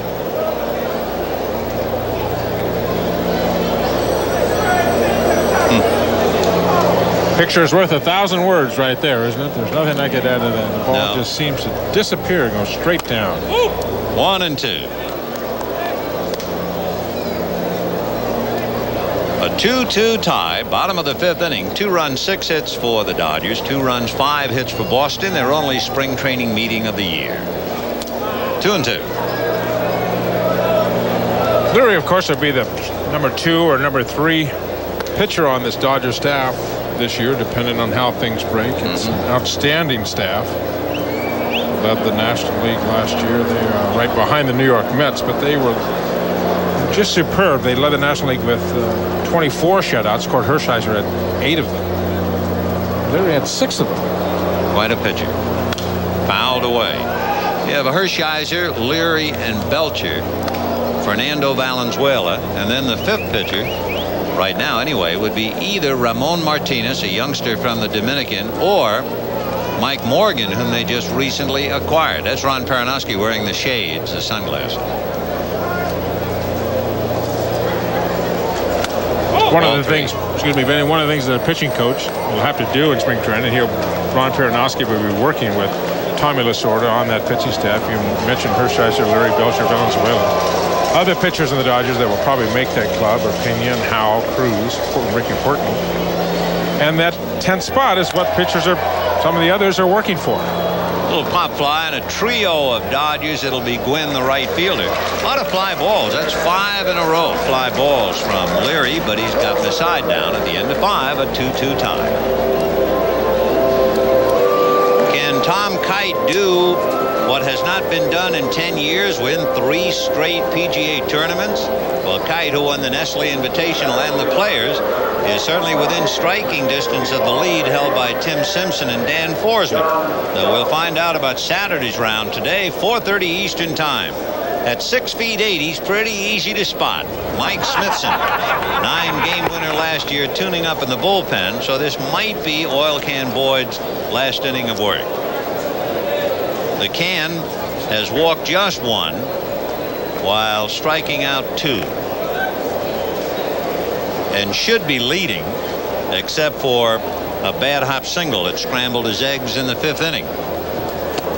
Mike Davis, ball 1, fouled out and flied to right, 0 for 2. Davis is coming off the flu and coming off a bad year. Bangs it to right. Evans coming up to play it on a hop. So Davis is single to right field. You know, when we talk about, let's say, Alfredo Griffin hitting 190 and Mike Davis hitting 190, immediately most of us say, well, coming to a new league, tough to learn the pitching. Is it that tough? Well, I can understand Alfredo Griffin being hurt. Oh, yeah, that's hand, good. But he was hitting 190 before he got hurt. You know, he kept it up then. Yeah. That's a new league it should not be that tough. Although for some people who are, let's say, guess hitters, will guess with pitchers and go with tendencies, coming in and trying to learn somebody's tendencies, and other pitchers have an entire league of tendencies, what they will throw in certain situations, could be very tough. Now, for instance, would Eddie Murray have a difficult transition going from the American League to the National? I just couldn't believe it would happen with a guy of his ability. There's just no way. He's just too good a hitter, and his track record is too good with all the outstanding years that he had in Baltimore. Foul back, 1 ball and 1 strike. And he's going to be happy here too. Then he was in a club that You know, it was a rebuilding phase, and making a lot of money. He had to go. It was time for him to go. It was the best thing for him. It was the best thing for the Baltimore Orioles organization to get rid of the salary that they would have had to pay him. Best thing for this Los Angeles Dodger team, sticking him in the middle of the lineup. And remember last year with Baltimore, the last, whatever period of time it was, it got so bad that Eddie didn't play at home. And that's not Eddie. And that's not the kind of competitor that he has been through the years either. He has been an outstanding player for a long period of time. Foul that away. Jim Traber, who's playing a lot of first base for Baltimore now. Traber played the last 50-some-odd games when Baltimore was at home. That's a real tough burden, where you can't play a star like this in your own ballpark. No, you go down and you look at Eddie Murray's games played. And in '87, he played 160 times. The year before, the 137, then 156, 162, 156. He played all the time. His at-bats, he's at 588, 583, 582, 550, 600, 610. I mean, he's an everyday player. Yeah. He's a gamer. He's a guy that wants to be on the field. He's from Southern California, so he's really come home now, and that's going to really help him. 1-2. Foul back. Pretty good pitch. Off speed by Alcan, and Murray was out in front of him. That's how you pitch him, left-handed as well. You don't realize how big Eddie Murray is. Here's a good shot of the off speed. Get Eddie Murray out on that front pitch. You see him hitting out on that front foot. Just a little bit off balance, but still a pretty good stroke trying to take that ball to left field. You don't realize how big he is. 1 ball, 2 strikes. 6'2", weighs about 225 pounds. He's a big man. I think that 6'2" is wrong. He's more. I think he's taller than 6'4", yeah. He is a big man. How he was trying to take him to left field. Part of the book in the American League was, whatever you do, don't get that ball up and away when he's left-handed. He can hit the ball out of sight to left center field. 1 ball and 2 strikes, Eddie Murray. Fouled away. Being defensive, well, Candace keeps making good pitches, and Eddie is not giving in. Eddie's not trying to pull that ball. Well, Can making good pitches down and away. If Murray would try to pull it, he did a ground ball to second base, something he tries not to do, and he's trying to hit the ball into the hole between Romero and Reed on the left side. Well, Can keeps throwing the ball out there. That's exactly what he's trying to do, is hit the ball over in that big hole on the left side of the diamond. 1 ball and 2 strikes. Mike Davis at first, 6th inning of a 2-2 tie. And this time he got under it and popped it up, and it'll be the shortstop, Jody Reed. So Murray pops it up. He's 0 for 3. Davis holding at first, and John Shelby will be the batter. John Shelby flied to left, single to center, 1 for 2. We talked the last half of the inning, Benny, about the Dodger pitching staff for the year. The Red Sox are really pretty set. You go down their list of players: Clemens, Boddicker, Gardner, who Bill Fisher says has been throwing just super for the Red Sox, Boyd, Dobson, then you got Stanley, Smith, and Lamp, Big Lee Smith in the bullpen, and Murphy. They really are 10 pitchers they're ready to go with, and they're nobody fighting for a spot on that staff. Interestingly enough. Unless there's a trade. Right. Unless. That's the hook. That's right. Because 5 starting pitchers. The one thing Joe would like to have would be another left-hander. After all, they lost a great one in Bruce Hurst. Their starters, who they are counting on, are all right-handed. They certainly could use a left-hander. He has Rob Murphy. I agree with him, though. I said if you've got 5 good pitchers, I mean, never if they're right or left-hand, good pitchers can get good hitters out if they are exceptional quality. 0-1. I can't tell you their names, but I remember one year the Cincinnati Reds had 5 pitchers whom they started. They were all left-handed. All left-handed starters. Now that's a one for the books. Jim O'Toole and that group, or no? Before that? I think it was before that. 1 ball and 1 strike. Off the glove of the Can, but right there to Reed, who made the tag. Oh, what quick hands. A throw to first not in time. What a great tag by Jody Reed on Mike Davis going by, and the crowd applauding the effort. The composure on this play by Reed is the thing that impresses me. Oilcan thought he had that ball. Looked like it was right in his glove, but look at, steps on the back and just waits for the runner and made sure, the biggest thing, total composure, and made sure that he got out of the runner. Got the one out. The biggest thing on the double play is get one out. A lot of times players, infielders get too greedy, want to get both out. You've got to make sure that you get the one out. And that doesn't make a difference if you're playing Little League Baseball or Major Leagues. There goes Shelby, and he has stolen it. So John Shelby stealing second. And with 2 down, Shelby out there, and Hatcher trying to pick him up. Take another look.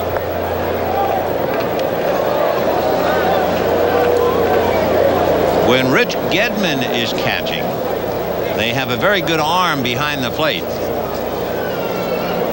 The Red Sox are not that famous for pitchers who do a great job of holding runners on. So during the course of the year, Gedman figures to catch most of the time anyway. No balls and 1 strike. The count to Mickey Hatcher. Good pitch. 0-2.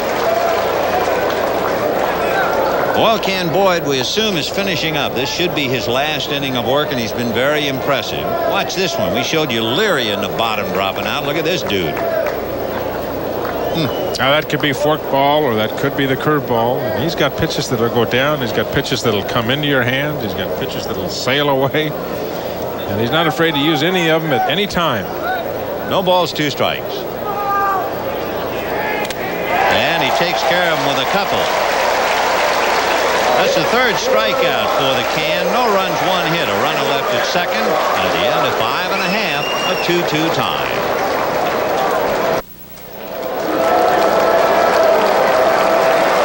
Oilcan Boyd leaving the field. The crowd say goodbye to him. He had a good workout. He went 6 innings, allowed 2 runs and 7 hits. And considering the fact that he came in here with a pretty raggedy spring training effort, that was a good outing, and that just happened a few moments ago. And now Tim Leary is ready to go to work to Jody Reed, Marty Barrett, and then Dwight Evans. So, Thomas, you were saying at the start of the game and early, this is the time to get your act together. And the Can, who came in with an ERA of over 7, he had allowed 19 hits in 13 innings, but he started to pitch well today. However, he gave up the home run ball, and that always is a bother to him. 25 of them last year. I think the biggest thing is that he got his work in, and he was fairly consistent, and his control was good. He's had the last couple outings of pitching 5 innings or so. Bill Fisher was very satisfied with 1 outing. Another one, so-so. Of course, Bill Fisher, the pitching coach. And you could see, as Oilcan left, a big smile on his face. He knows he got his 6 innings in, and this, as I said before, this club needs him. And they need him badly since Bruce Hurst is gone. They'd like to get him back to that 1985, 1986 era when he was pitching 250, 270 innings a year. Off-balance throw by Alfredo is over the head of a leaping Hatcher, backed up by Mike Scioscia. And going in with a slide is Jody Reed with an infield single. Griffin going deep in the hole, didn't have much of a chance to get him. And for Jody Reed, he's 2 for 3. As far as the Sox are concerned, they have 2 runs and 6 hits against Tim Leary. Spring training effort, a slide.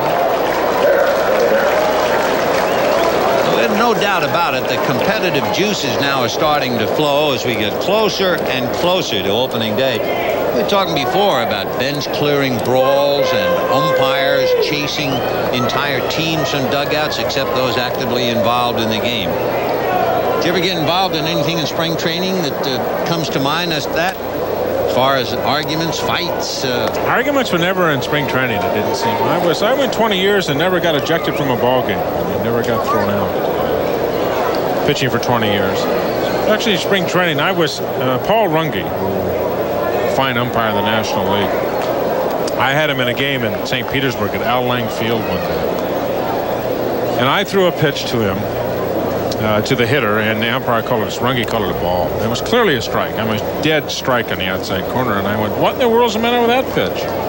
And I didn't get any response. I said, what in the world? So my voice is going up and up and up.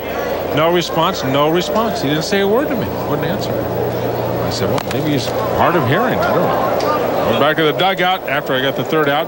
He comes over and he looks me right in the eye and says, doesn't it make sense that when I didn't answer you that I missed the pitch? And I said, enough said. Thank you very much. Never have to talk to me again. Yeah, the umpires can be rusty can too, be so stupid. Keep your mouth closed. Uh-oh, Michigan ripping up Virginia. 75-45. Got him by 30. Getting very close for Michigan to be the first of the Final Four. 1 ball and 1 strike to count. Marty Barrett, the batter. Reed standing at first. Barrett is 2 for 2. He tripled to left center and singled to right, so they could put a play on here easily. They play hit and run. This will be a pretty good combination. Reed's not gone. They play bunt. And committing himself was Hatcher. However, alertly Randolph covered. So it'll be a sacrifice from Leary to Randolph 1-4. Taking second on the play is Jody Reed, and that'll bring up Dwight Evans, who fouled out and struck out. So a couple of fellas from Santa Monica, Tim Leary and Dwight Evans, will go head to head. Barrett, of course, putting on a perfect sacrifice bunt. He led the American League in sack bunts the last 20. He's led it the last 3 years, and just a little guy that just does the little things that makes you win. Invaluable on a ball club. So Marty Barrett, we talked about earlier, asking for a contract. It'll be his time. Barrett, who picked up for Gary Remy, who retired because of bad knees. And now, apparently on that sacrifice, Reed going down to second.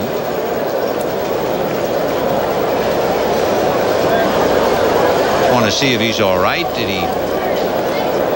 He's going to out for a pinch runner. He must have shaken himself up. I don't know if he slammed his wrist into the ground or if he got dirt in his eye, or he's talking to the Red Sox trainer there. Luis Rivera will run for him. See if we can see anything on the replay. There he goes looking back. Now he's into second. Good bunt. Barrett out at first. Nothing happened.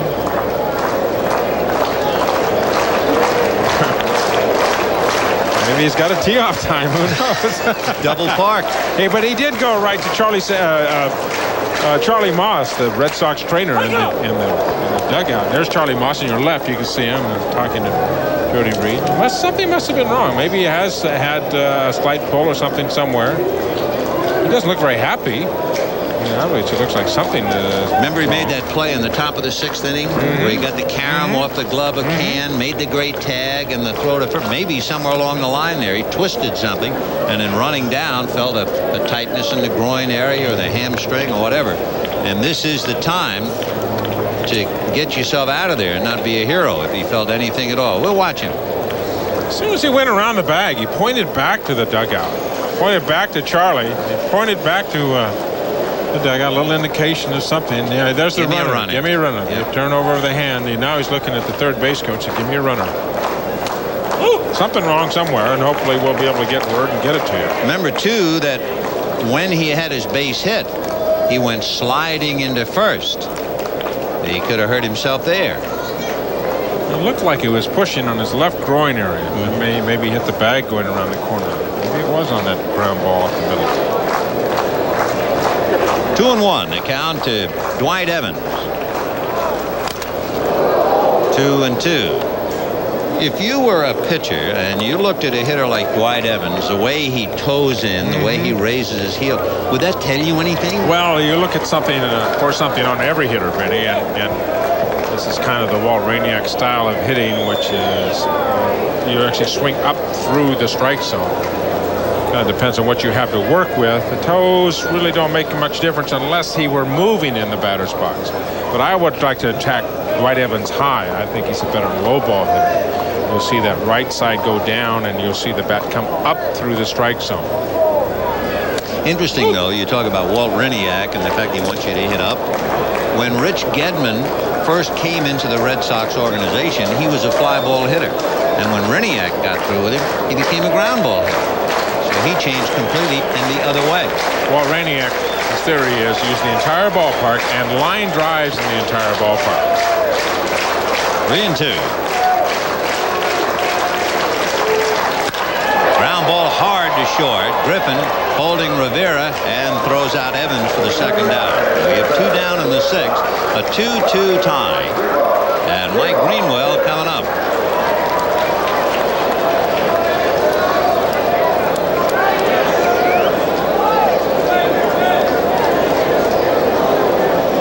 One of the amazing things when you look at the numbers of Mike Greenwell, 590 at-bats, only 38 strikeouts. Along with the power that he has, third in batting and RBIs and hits and total bases. That's third in each one of them in the American League last year. How about this? You don't think we're getting close enough to opening day? Lasorda playing this one on national television. On national television. This is, I think, the first intentional walk I've seen in a spring training game in a while. And because it's national television, and Tommy Lasorda, there's nobody that knows it better that his ball club is on national television. So he walks Greenwell, and he'll play right-handed against right-handed. Ellis Burks on deck. Yep, we're getting close. 2 on with 2 out. Understand that earlier this week, Greenwell was walked intentionally by the Detroit Tigers. So all the clubs now are starting to address the problems of strategy. You know the thing about that, you know who the manager of that ball club is? George Sparky Anderson. And you're talking about one of the veterans of that ball club and a veteran manager with the Dodgers. 2 of the old timers saying, heck with it. Getting close. Let's start thinking about winning, boys, and that means walking somebody if we have to. Ellis Burks popped up, fly to center, 0 for 2. Of course, Leary doing something that he would do all season long, so this is the time to do it now. Trying to get out of a jam. Rivera the runner at second, Greenwell at first with 2 down, and Ellis Burks at the plate. Right, 0-1. Leary has allowed 2 runs, 6 hits. He has walked 1, but it was intentionally given. He's been right on the plate. Good control. 2 strikeouts.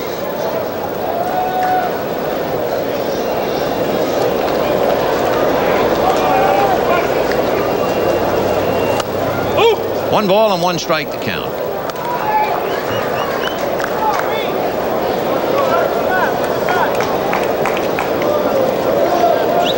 Leary last year, when he had his pitches working hard, had a high of 12 strikeouts in a game against Montreal. 1-1 to Ellis Burks. Foul ball, 1-2.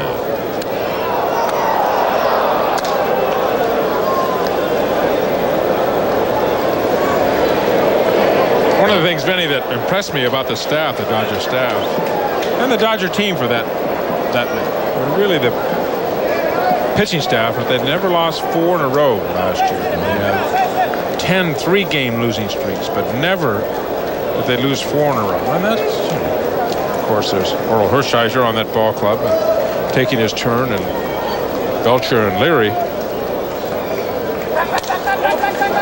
Throw down to Hatcher, who's on his knees again for the mandatory 8 count. Bounced up quickly, and it's still 2 balls, 2 strikes, and 2 out.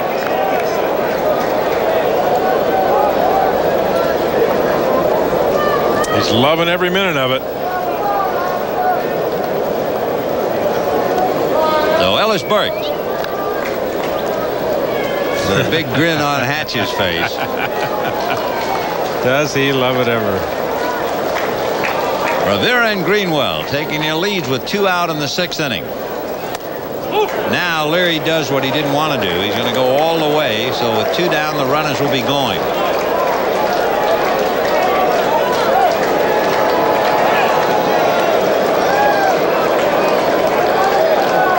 So Lasorda, in using the intentional walk in the 6th inning, now sees Leary suddenly go all the way. Did you hate to give up intentional walks? Depending on who the hitter was. Yeah. Sometimes, especially in this situation with 2 outs, try and find the last out of the inning and then worry about it later. Especially win on base. One thing you have to do, one of the most important things, if not the most important thing, the first out in the inning. Then when you would get to 2 outs, where's your last out in the inning? Where's you going to get your last out, especially with a man in scoring position already? You know, if it means walking a guy and getting a guy, another hitter that you think you got a better chance of getting out, that was fine with me. But now, look at the situation. If he does walk Burks, then he gets Rice. Runners go, and the pitch fouled away. I always had not really a theory because I never sat down with a computer and figured it out. But so often I've seen a pitcher do what he is not trained to do. Purposefully avoid throwing a strike and then immediately has trouble on the next hitter. That's a mental discipline. A lot of guys couldn't throw, couldn't intentionally walk somebody. Ray Sadecki was a left-hander for the Giants and the Cardinals and the Mets. He couldn't. He had a lot of difficulty walking somebody. Runners go, foul back again. Catcher would come out from behind no plate, and Ray was like throwing darts. You didn't know if the ball was going to come all the way back, the backstop or what. So Tim Leary in a little jam. Jody Reed a single to short. 2 outs later, Rivera running for Reed at second base. The intentional walk to Mike Greenwell. And Leary now in quite a challenge with Ellis Burks. 2 down, full count. Don't know whether Leary plans to work any more than this. He's in his 6th inning in a 2-2 tie. Runners go. Chopper to shortstop. Backing up for the hop is Alfredo. And coming to the plate is Rivera. And he is out at the plate. When Griffin backed up for the hop, he was vulnerable to what he did. He dropped the ball, but he was alert. And as he saw Rivera trying to score, he nailed him as Mike Scioscia did what he usually does, blocked the plate and kept the runner away. So it's still 2-2 at the end of 6. We'll be back after these messages from your local station. Welcome back to Winter Haven, Florida, as we head to the 7th inning, and this is the Executive Vice President of the Los Angeles Dodgers and the Sporting News Executive of the Year, Fred Claire. Fred, you ever, during the course of the winter, pop the VCR in, take a look at what took place last year and say, you know, I really don't believe that we did that? Well, I have popped it in there a few times, and I have believed it. It was a wonderful year for us, and the accomplishments of a lot of people and a lot of people in our organization, and it's a pleasure to look back and see what happened last year, but right now the focus is on 1989 and what we hope to see happen this year. What is your major concern as you look to 89? Well, one of the things that slowed us a little bit this spring, and certainly over the past week or so, has been the flu bug that's really hit our ball club. But beyond that, we're looking closely at our pitching, our starting pitching. Fernando had a very good outing yesterday against the Mets. Had good movement on his pitches, and so that was encouraging. Ramon Martinez, we've been keeping a close eye on because he's a young man who can be an important part of our ball club. And also Mike Morgan, who we obtained in a trade this spring, and we want to watch him, see what happens, because I think if our starting pitching is there, I really believe that our ball club will be much improved over what it was last year. With Eddie at first base, Willie Randolph at second, I think we're going to be a better ball club offensively. I think we'll be a better ball club defensively. And there is stiffer competition this season with the improved San Diego Padres. No question about that. The Padres are tougher. I think our division overall is going to be much tougher. So even though that I say we're improved, and I feel strongly that we're improved, I also know that the other clubs have gotten better, and our challenge is going to be just as great as it was last year. Fred, all here with the Dodgers, relatively quiet. You look over to the Red Sox, a different situation. We heard from their GM, Lou Gorman, who is involved with the Wade Boggs trade rumors. How do you look at the Wade Boggs situation? If you were in Gorman's position, do you feel he's disruptive? Would you be trying to deal him somewhere? Well, I think the thing that we have to look at anytime there's a situation like that is get the attention back to the field. It's not so much the problems that each club faces. The Red Sox may face a problem. Other clubs may face problems from time to time. The Dodgers have faced problems, obviously, from time to time.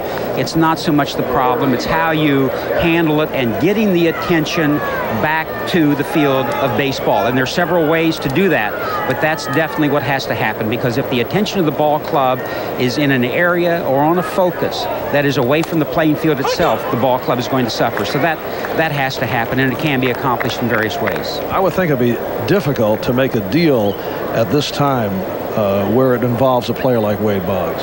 I think the possibility is there. There are some clubs that are looking to make movements right at this time. There's a lot of conversation taking place at this time because as we narrow down to the last week, and rosters take shape and clubs say, well, maybe this guy didn't come along quite as well, or we need to make this change, I really believe that over the next week, we'll see a number of changes take place in baseball.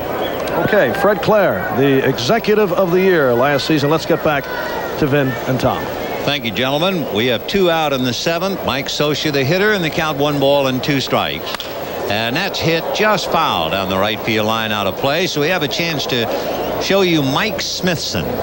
And the first thing, notice that number, 41. The last man to wear it is here in the booth. Yes, number 41. Of course, your jersey wasn't quite as big as that 41. He's 6'8". Right there. That's right. He is a big man, big tall man. Comes from the side and good sinker baller. Middle reliever for the Boston Red Sox. Off speed and the count 2-2. The Dodgers recently saw the tallest pitcher in Major League history. It's a left-hander with Montreal, Randy Johnson, who is 6'10", and Mike is 6'8", and as you can well imagine, a basketball star at the University of Tennessee. One of the things when you look at his numbers, an ERA of 5.65. Well, it's spring training, but innings pitched 14.1, base hits 22. That's a big number. That's a big jump. You don't like to see that.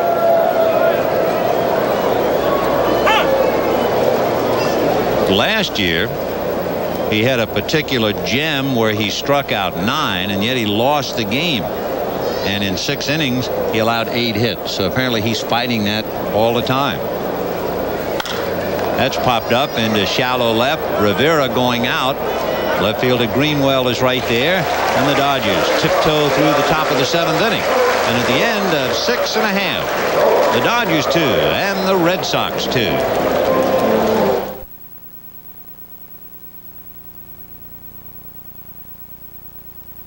Without the express written consent of Major League Baseball. In a 2-2 tie, the Dodgers make 2 changes. Darren Fletcher takes over behind the plate. And in right field, Jose Gonzalez. So there's Darren Fletcher and there's Jose. Jim Rice, Nick Osowski, and then Rick Cerrone. Bottom of the 7th. And the big story right now, Tim Leary, working his 7th inning in the game. Leary has allowed 2 runs, 8 hits, 1 walk, 2 strikeouts, getting in a lot of work today before the largest crowd of the year here at Chain of Lakes. They've averaged a little over 4,000, and today 5,216. Ground ball to third. Woodson kind of cranks up to throw out Rice. 1 down. You know, Tom, you always had the best mechanics, I think, of almost any pitcher I've ever seen. It appeared as if you would never have a sore arm, and your career showed that you were indeed durable. Did you have any aches and pains in spring training? Did you ever have a tired arm, a dead arm, the things that they talk about? Always seemed to be something wrong periodically. I mean, it's impossible for a player to go through a career and not have injuries, not have sprains. There's a routine ground ball to Griffin was short. And that's what spring training is for. And you have them during the season as well. The thing is that you have to be able to perform with them, be able to recognize when you do have some limitations and not try to go beyond what your body is going to let you. I mean, just because, you know, Roger Clemens, let's say, because he doesn't have a 95-mile-an-hour fastball because his shoulder's a little bit sore, does not mean that Roger Clemens could not be an effective pitcher. It's how you utilize what you have to work with. That's the mark between the real good pro and just the everyday professional. Utilizing those strengths that you have on that particular day. A blowout as Michigan took care of Virginia. Beat them by 37, 102-65. So Michigan becomes the first of the Final Four. Not much of a contest there. One other thing in talking about stuff and about someone like Clemens. If you had 10 starts to make, what would be the percentage of the times that you would go out there and have really good stuff in 10 starts? 5, 6, 7? Depending on what stage of the year, maybe about 5 or so. The Sox have been wrung out in the 7th, and at the end of 7, it remains a 2-2 tie. Baseball, the third round of the USF&G Classic. From Louisiana, English turn. It's Willie Randolph's turn. And that's a strike. 0-1 to count. Randolph grounded out, walked, and singled.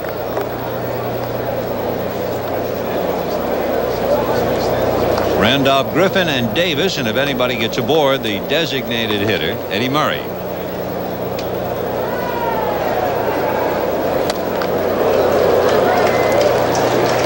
Red Sox scored in the first inning on a triple by Barrett. Socia homered in the third.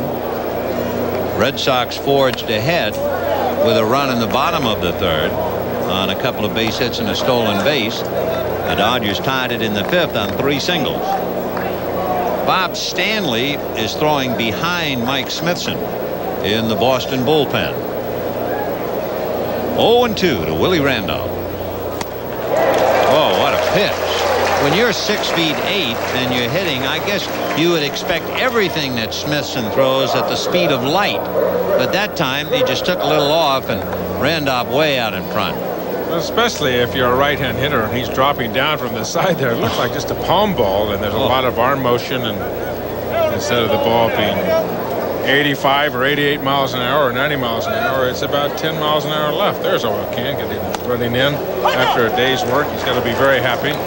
When you weigh 160 and you work 6 innings, he's not really running to lose any weight, but to get those legs stronger and stronger. Fouled away. I don't think people realize, unless they've tried it, the tremendous strain on your legs and thighs and groin area pitching from a mound. Never mind pitching in the big league game, anywhere at all. You get bow-legged in a couple of minutes. Well, if you're going to pitch in the big leagues and pitch a number of innings and pitch a number of innings for a lot of years, you've got to find some other muscles other than the small muscles of the shoulder and the arm to absorb the strain. The biggest muscles in the body are, you know, your rear end and your thighs, your legs. That's in your upper back. That's where the biggest muscles are. 1 ball and 2 strikes to count, and that's hit down the left field line, foul and out of play. You never know how many innings will get you to the breaking point. In other words, you don't know until a fella injures himself. That's right. Then right away you say, uh-oh, he pitched too many innings. That's right. You don't know that. If we had a crystal ball and could project and say, listen, we can't pitch this guy over 150 innings or 170 innings. You know, you just have to go and experience and what the old timers say and what they've seen through the years. Rivera makes a nice play on Alfredo Griffin. Good play by Luis Rivera, and a good stretch at the other end of it by Nick Osaski. Rivera finishing up for Jody Reed. Good play in the hole by Rivera. Good strong throw. Good stretch by Osaski. Good play. Good plays here in spring training. You can see the quality of play as you go through the spring. It's better and better. It's the quality of play in the games in the last week or so. Certainly much better than it was in the first weeks of spring training. What the Red Sox are hoping, too, is to have a regular first baseman. If you exclude Bill Buckner, you know, they had Todd Benzinger and Dwight Evans try first base. But they really haven't had a regular first baseman day in and day out, excluding Buckner, since George Scott. That ball is hit foul down the left field line and out of play. And they are hoping that Osaski is the ticket. Watch that stretch now by Big Nick, like a pair of scissors opening up. And kind of gutsy because he had to go into the runner. Now, you know Johnny Bench real well. You know how big his hands are. Now, Nick Osaski has sort of the biggest hands, I think, of any major leaguer I've ever seen. Did you shake hands with that young man down there? And I played with him when I was in Cincinnati. Huge hands. He has great, big, strong hands. He could find it very comfortable in Fenway Park. Gil Hodges, the great Dodger first baseman, had big hands. Sandy Koufax had the biggest fingers, I think. He had fingers like bananas. Pop fly wide of third, and Romero takes care of that. The Dodgers are done at the end of 7.5, and Nick Osaski's stretch had a great deal to do with it, and we're still locked in at 2-2.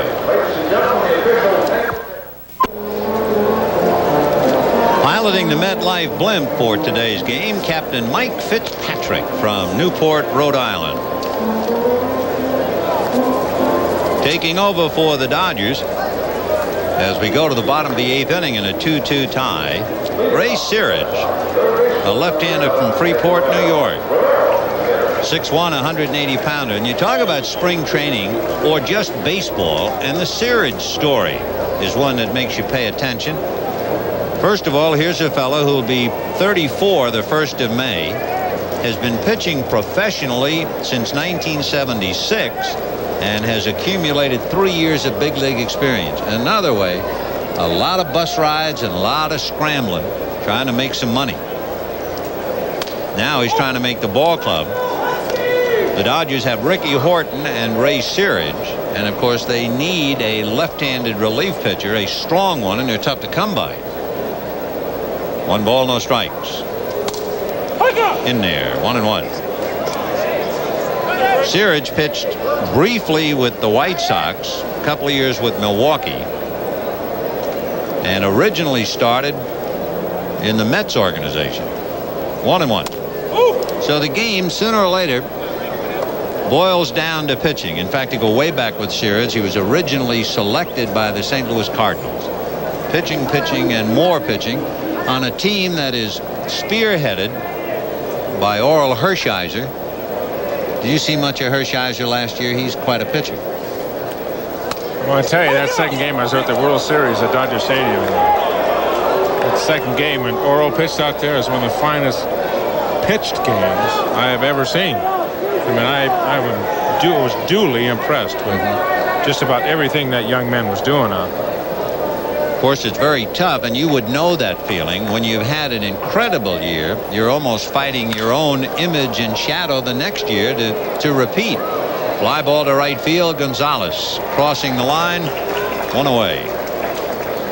Did you ever feel you were competing with your own reputation when you went to the mound? Well, I think you compete with your own demands you put on yourself. You put demands on yourself for consistency. I think you have to be realistic to realize that you cannot put the same numbers on the board every time, but you can put the same kind of effort, and you can get the same kind of concentration and discipline on the board every time. And Oral Hershiser, an intelligent young man, has got that figured out. Said, listen, I may not have the numbers the same next year, but you're going to get the same kind of effort and the same kind of dedication that I had last season. Fly ball to left center, and that's put away by John Shelby. 2 down. I'm sure you understand in spring training, especially if you are the road team, you don't bring your entire complement. So people like Oral Hershiser and Fernando Valenzuela, who just worked recently, did not make the trip by bus. The 2-hour bus ride from Vero Beach to Winter Haven. The amazing thing about the Dodger pitching staff, the great year that they had last year, they did it for all intents and purposes without Fernando. Fernando pitched yesterday, and they were quite happy with his progress, especially in compared to the time previously where he was not effective at all. Basically what Fernando did, he stretched the covering over the joint in his shoulder, probably from all the innings that he pitched. And as happens with the human body, when you injure an area, the muscles around that injured area tense up to protect it. So it's as if you are hanging from a ledge. Your arm muscles would tighten up, and then eventually out of sheer exhaustion you'd have to let go.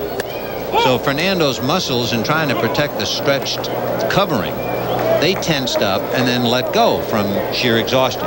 So the first thing they did, they said no pitching, and that allowed the capsule to come back to shape. Then they gave him a series of extensive exercises to bring those muscles back, and now they hope he's on his way. That's straight at Shelby, and it's an easy inning for Ray Searage. He sets the Sox down on fly balls, and at the end of 8, we have a good one. It's spring training, but it's a 2-2 tie.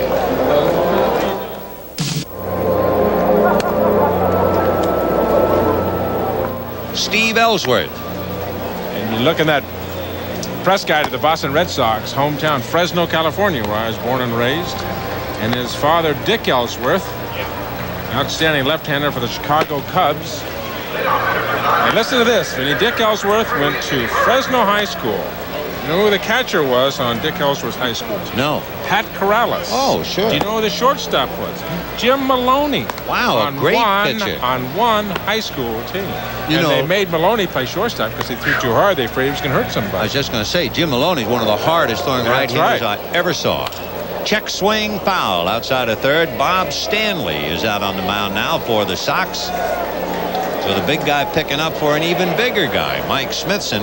And here is Stanley, who is 6'4", 225. The Steamer. Then immediately having had his pitching, Mike Smithson joins Oil Can Boyd running in the outfield. You remember that year? I guess the league president or the commissioner issued the bulletin that in spring training did not want people running in the outfield. It took away from the games. I don't remember that happening. Yeah, they did. I couldn't believe that. Yep. It's all part of it. Check swing and a pop fly, and going out to get it is Marty Barrett. That all adds to the whole ambiance of what spring training's about. Right. The beauty of it, the pitchers running in the outfield, the relaxation of it. Well, the collision of philosophy was, as you say, why not? And yet I think the feeling in those days was, no, these people are paying money to come in and see a ball game, and we don't want the field cluttered with pitchers running. And eventually they opted, okay, it's all right. One of the things that people do here also, they go down to the batting cages and watch hitters when they're working. While the game's going on, there's guys in the batting cage someplace a lot of times taking extra hitting, guys hitting off of tees, hitting tees. Other things going on here in spring training as opposed, there's a whole complex. Look at that. You've got infield practice go along, and also remember earlier in spring training, you have all the kids, you have the whole roster here, plus the non-roster invitees. You can have as many as 60 players in camp, plus the assistant coaches, etc., and the managers or whatever. You'd have all kinds of people here. So there's a lot going on in spring training. It's not just the ball game. One of the things going on, big league clubs, franchises moving from one Florida city to another, all because they all want complexes. They want land. A drive to center. Ellis Burks is there. The latest team to say they're packing up and leaving would be Minnesota. They've been in Orlando playing at Tinker Field for 50-some-odd years, and they're going to move to Fort Myers. They want land. They want, as we just saw here, 6 or 7 fields and etc. The Mets moved from St. Petersburg to Port St. Lucie. They have a magnificent Everybody complex. Raves about that place over there. In fact, the Mets not only have all those fields like you see here, they have one field with an AstroTurf infield, which is smart to have. I stopped yesterday in Plant City to see the Boston Red Sox and the Reds play. As I said, they got him in a run now. And poor Hatcher is on his knees again.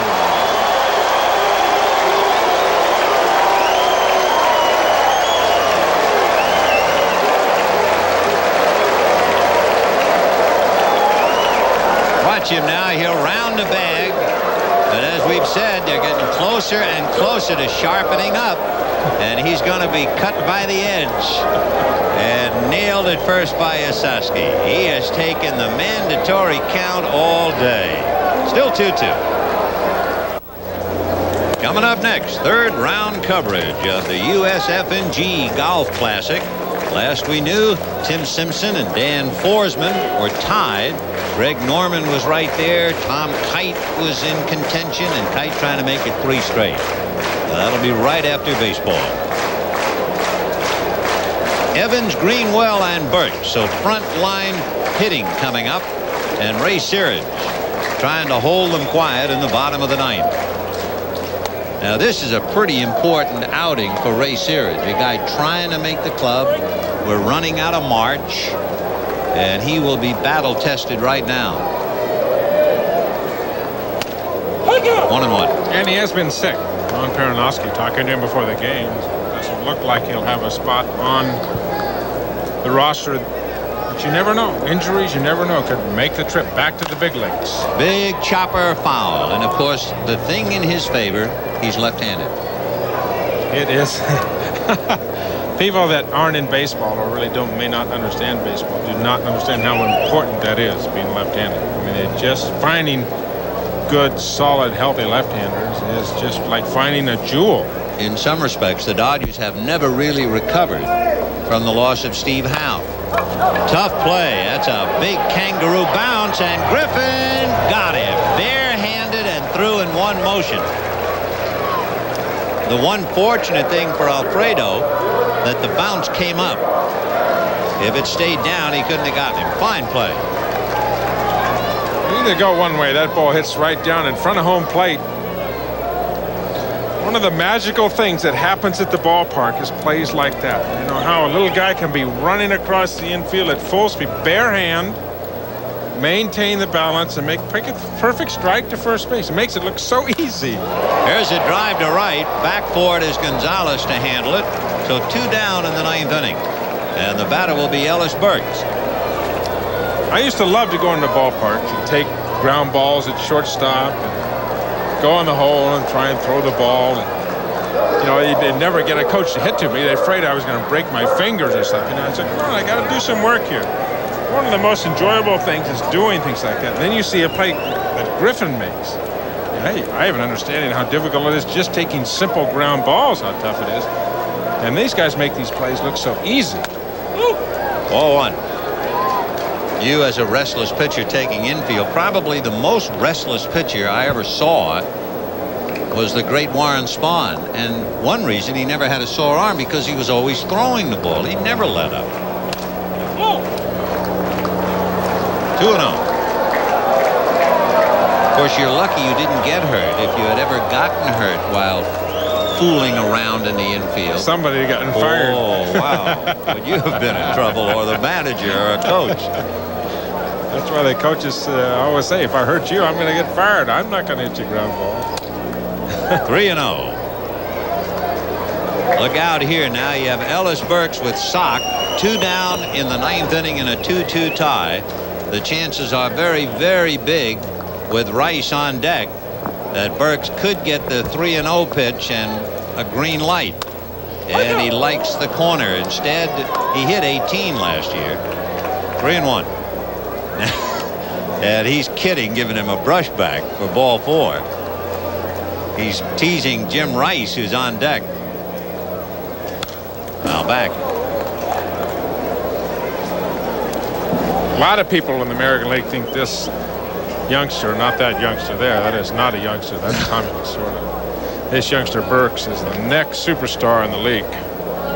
He just has a tremendous amount of talent, just getting to the edge of it now. You see more power, more stolen bases, more RBIs, and a beautiful defensive outfield. 3-2. Ground ball hard. Glove there by Tracy Woodson. And we're going to go into extra innings. And for the Sox, they've not had a man get aboard since the intentional walk to Greenwell in the 6th inning. And at the end of 9, a 2-2 tie. Innings here in Winter Haven, and joining me, the Red Sox starting pitcher Dennis Oil Can Boyd. Show them your shirt. Oil Can, he's my man. Yeah. Red Sox. Something else on the back too. We won't show that part. All right. Okay. You have certainly had your struggles these last 2 seasons, and the blood clots in your pitching arm. Have you been told why that has happened to you, and is there a great concern it's going to happen to you again? No, I haven't been told that it will come back, and I haven't been told where it came from. All the x-rays and everything I went through last year, nothing could really tell where I had a bruise inside of my artery, and don't know where it came from. They couldn't tell. You know, I could have did it falling or leaning or pulling something or turning a doorknob or opening a car door or anything like that that could put strain on my shoulder. But I couldn't remember any instance where I slipped down and fell on it or anything like that, or wrestling at home with my son or anything like that that could cause anything to happen like that. And, you know, it was a lot of ups and downs, and it was scary most of all because I didn't really understand when I first heard about it. You know, I was overly concerned about how I felt about the operation and everything, but when the blood clot came, it was an entirely different thing, you know, life-threatening type situation. Lucky it wasn't in a vein or anything like that. It was in an artery, which would take the blood away from it, and which was good. That, you know, well, lucky I would say, and fortunate on the behalf that I didn't really have to go anything crucial. I didn't have to go surgery to have what was in there removed or anything, or have the artery removed. Are you pitching now totally without pain? Yeah. I am. I can honestly say that the only pain that I'm having is everyday throwing pain. It's nothing like occurred in the last couple of years where I would have to put the ball down altogether, where I couldn't throw it for 20 feet or so. I haven't had anything like that. Even in the off season, when I was told after coming off the medication for taking blood thinners for the blood clots and everything, I was told that you go home once you get off the medication in the latter part of December sometime. I was told that I could start throwing.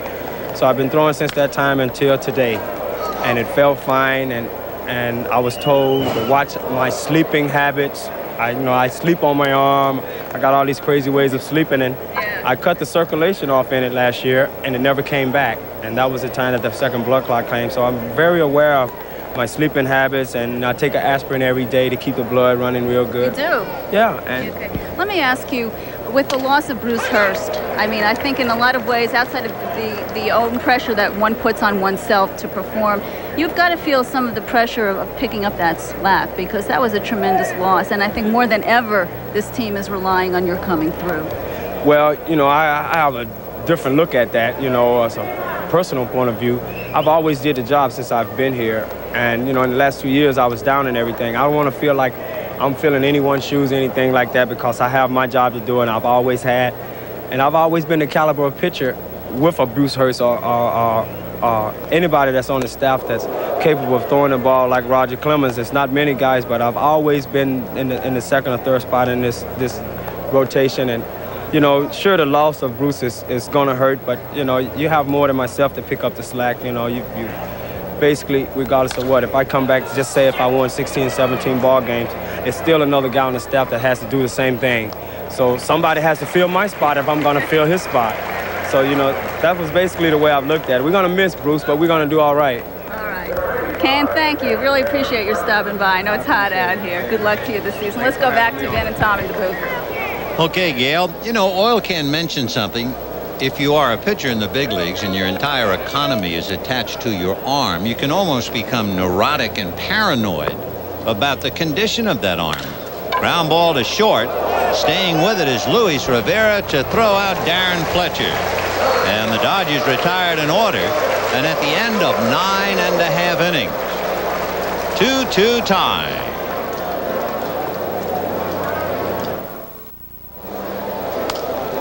Tom, in listening to Oil Can Boyd, and I mentioned the fact that you could become paranoid or neurotic about your arm. I hurt my arm lifting a suitcase. It's no big deal. It was my arm, but it hurt for a year. And I wonder, if you're a pitcher, do you have some rules? I don't lift suitcases. I don't do this. I don't do that. Oh, certainly. You don't pet dogs with your pitching hand. Really? That's one thing. Sure, you don't. You just plain don't do it. You don't drive in a car with a window open and leave your pitching arm out the window where the air could blow on it. Don't sleep on the side. Sleep with the air conditioning off. Don't sleep on your right side. A lot of little things that just make sense, that are just really pretty simple. And you wear your jacket on camera. And wear your jacket on camera regardless if you're in Florida. You're right.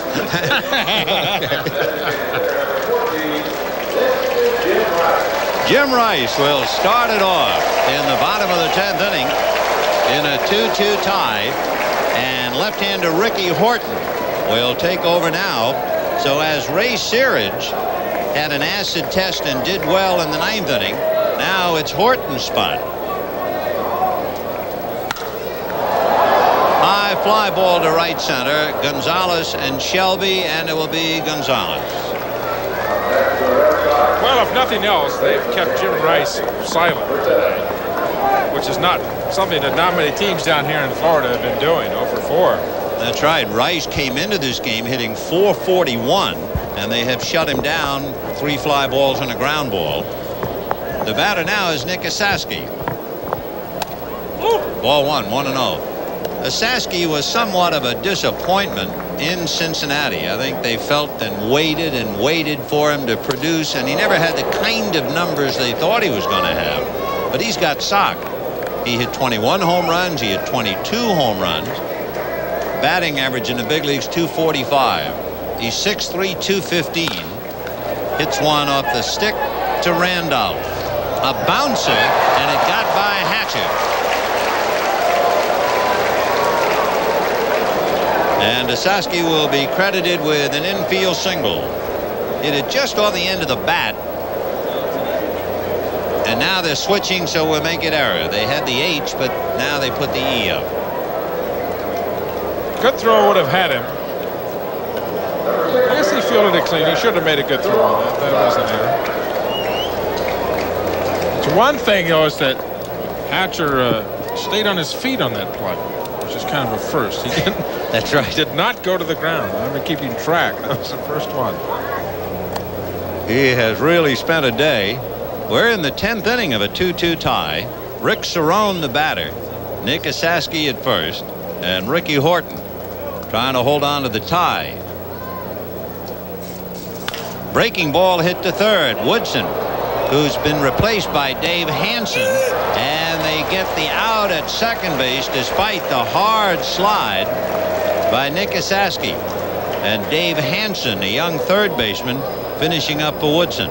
So it's a force play, 5-4, and Asaski really getting down there to break up the double play. Asaski got down there quickly, and Cerrone running, and he can't run at all. I mean, it's just a dead giveaway.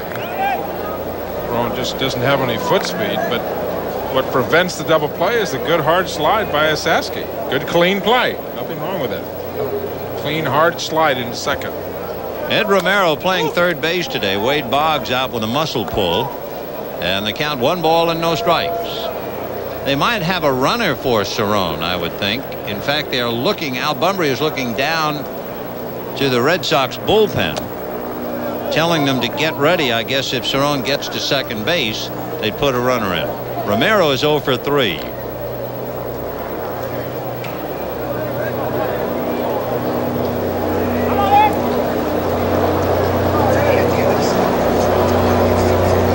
Two and 0, and now ball 3. 3 balls and no strikes. I was just thinking, here is a nationally televised exhibition game, and if you're Dave Hansen, a kid who's going to be in the minor leagues, they're seeing you all over the country today. It's a great part of the spring training. Hansen at third, finishing up for Tracy Woodson, and he's a local boy, lives in Roland Heights from Long Beach. They're very high on him, but what a thrill. Now back. USF&G third round coverage coming up immediately following baseball.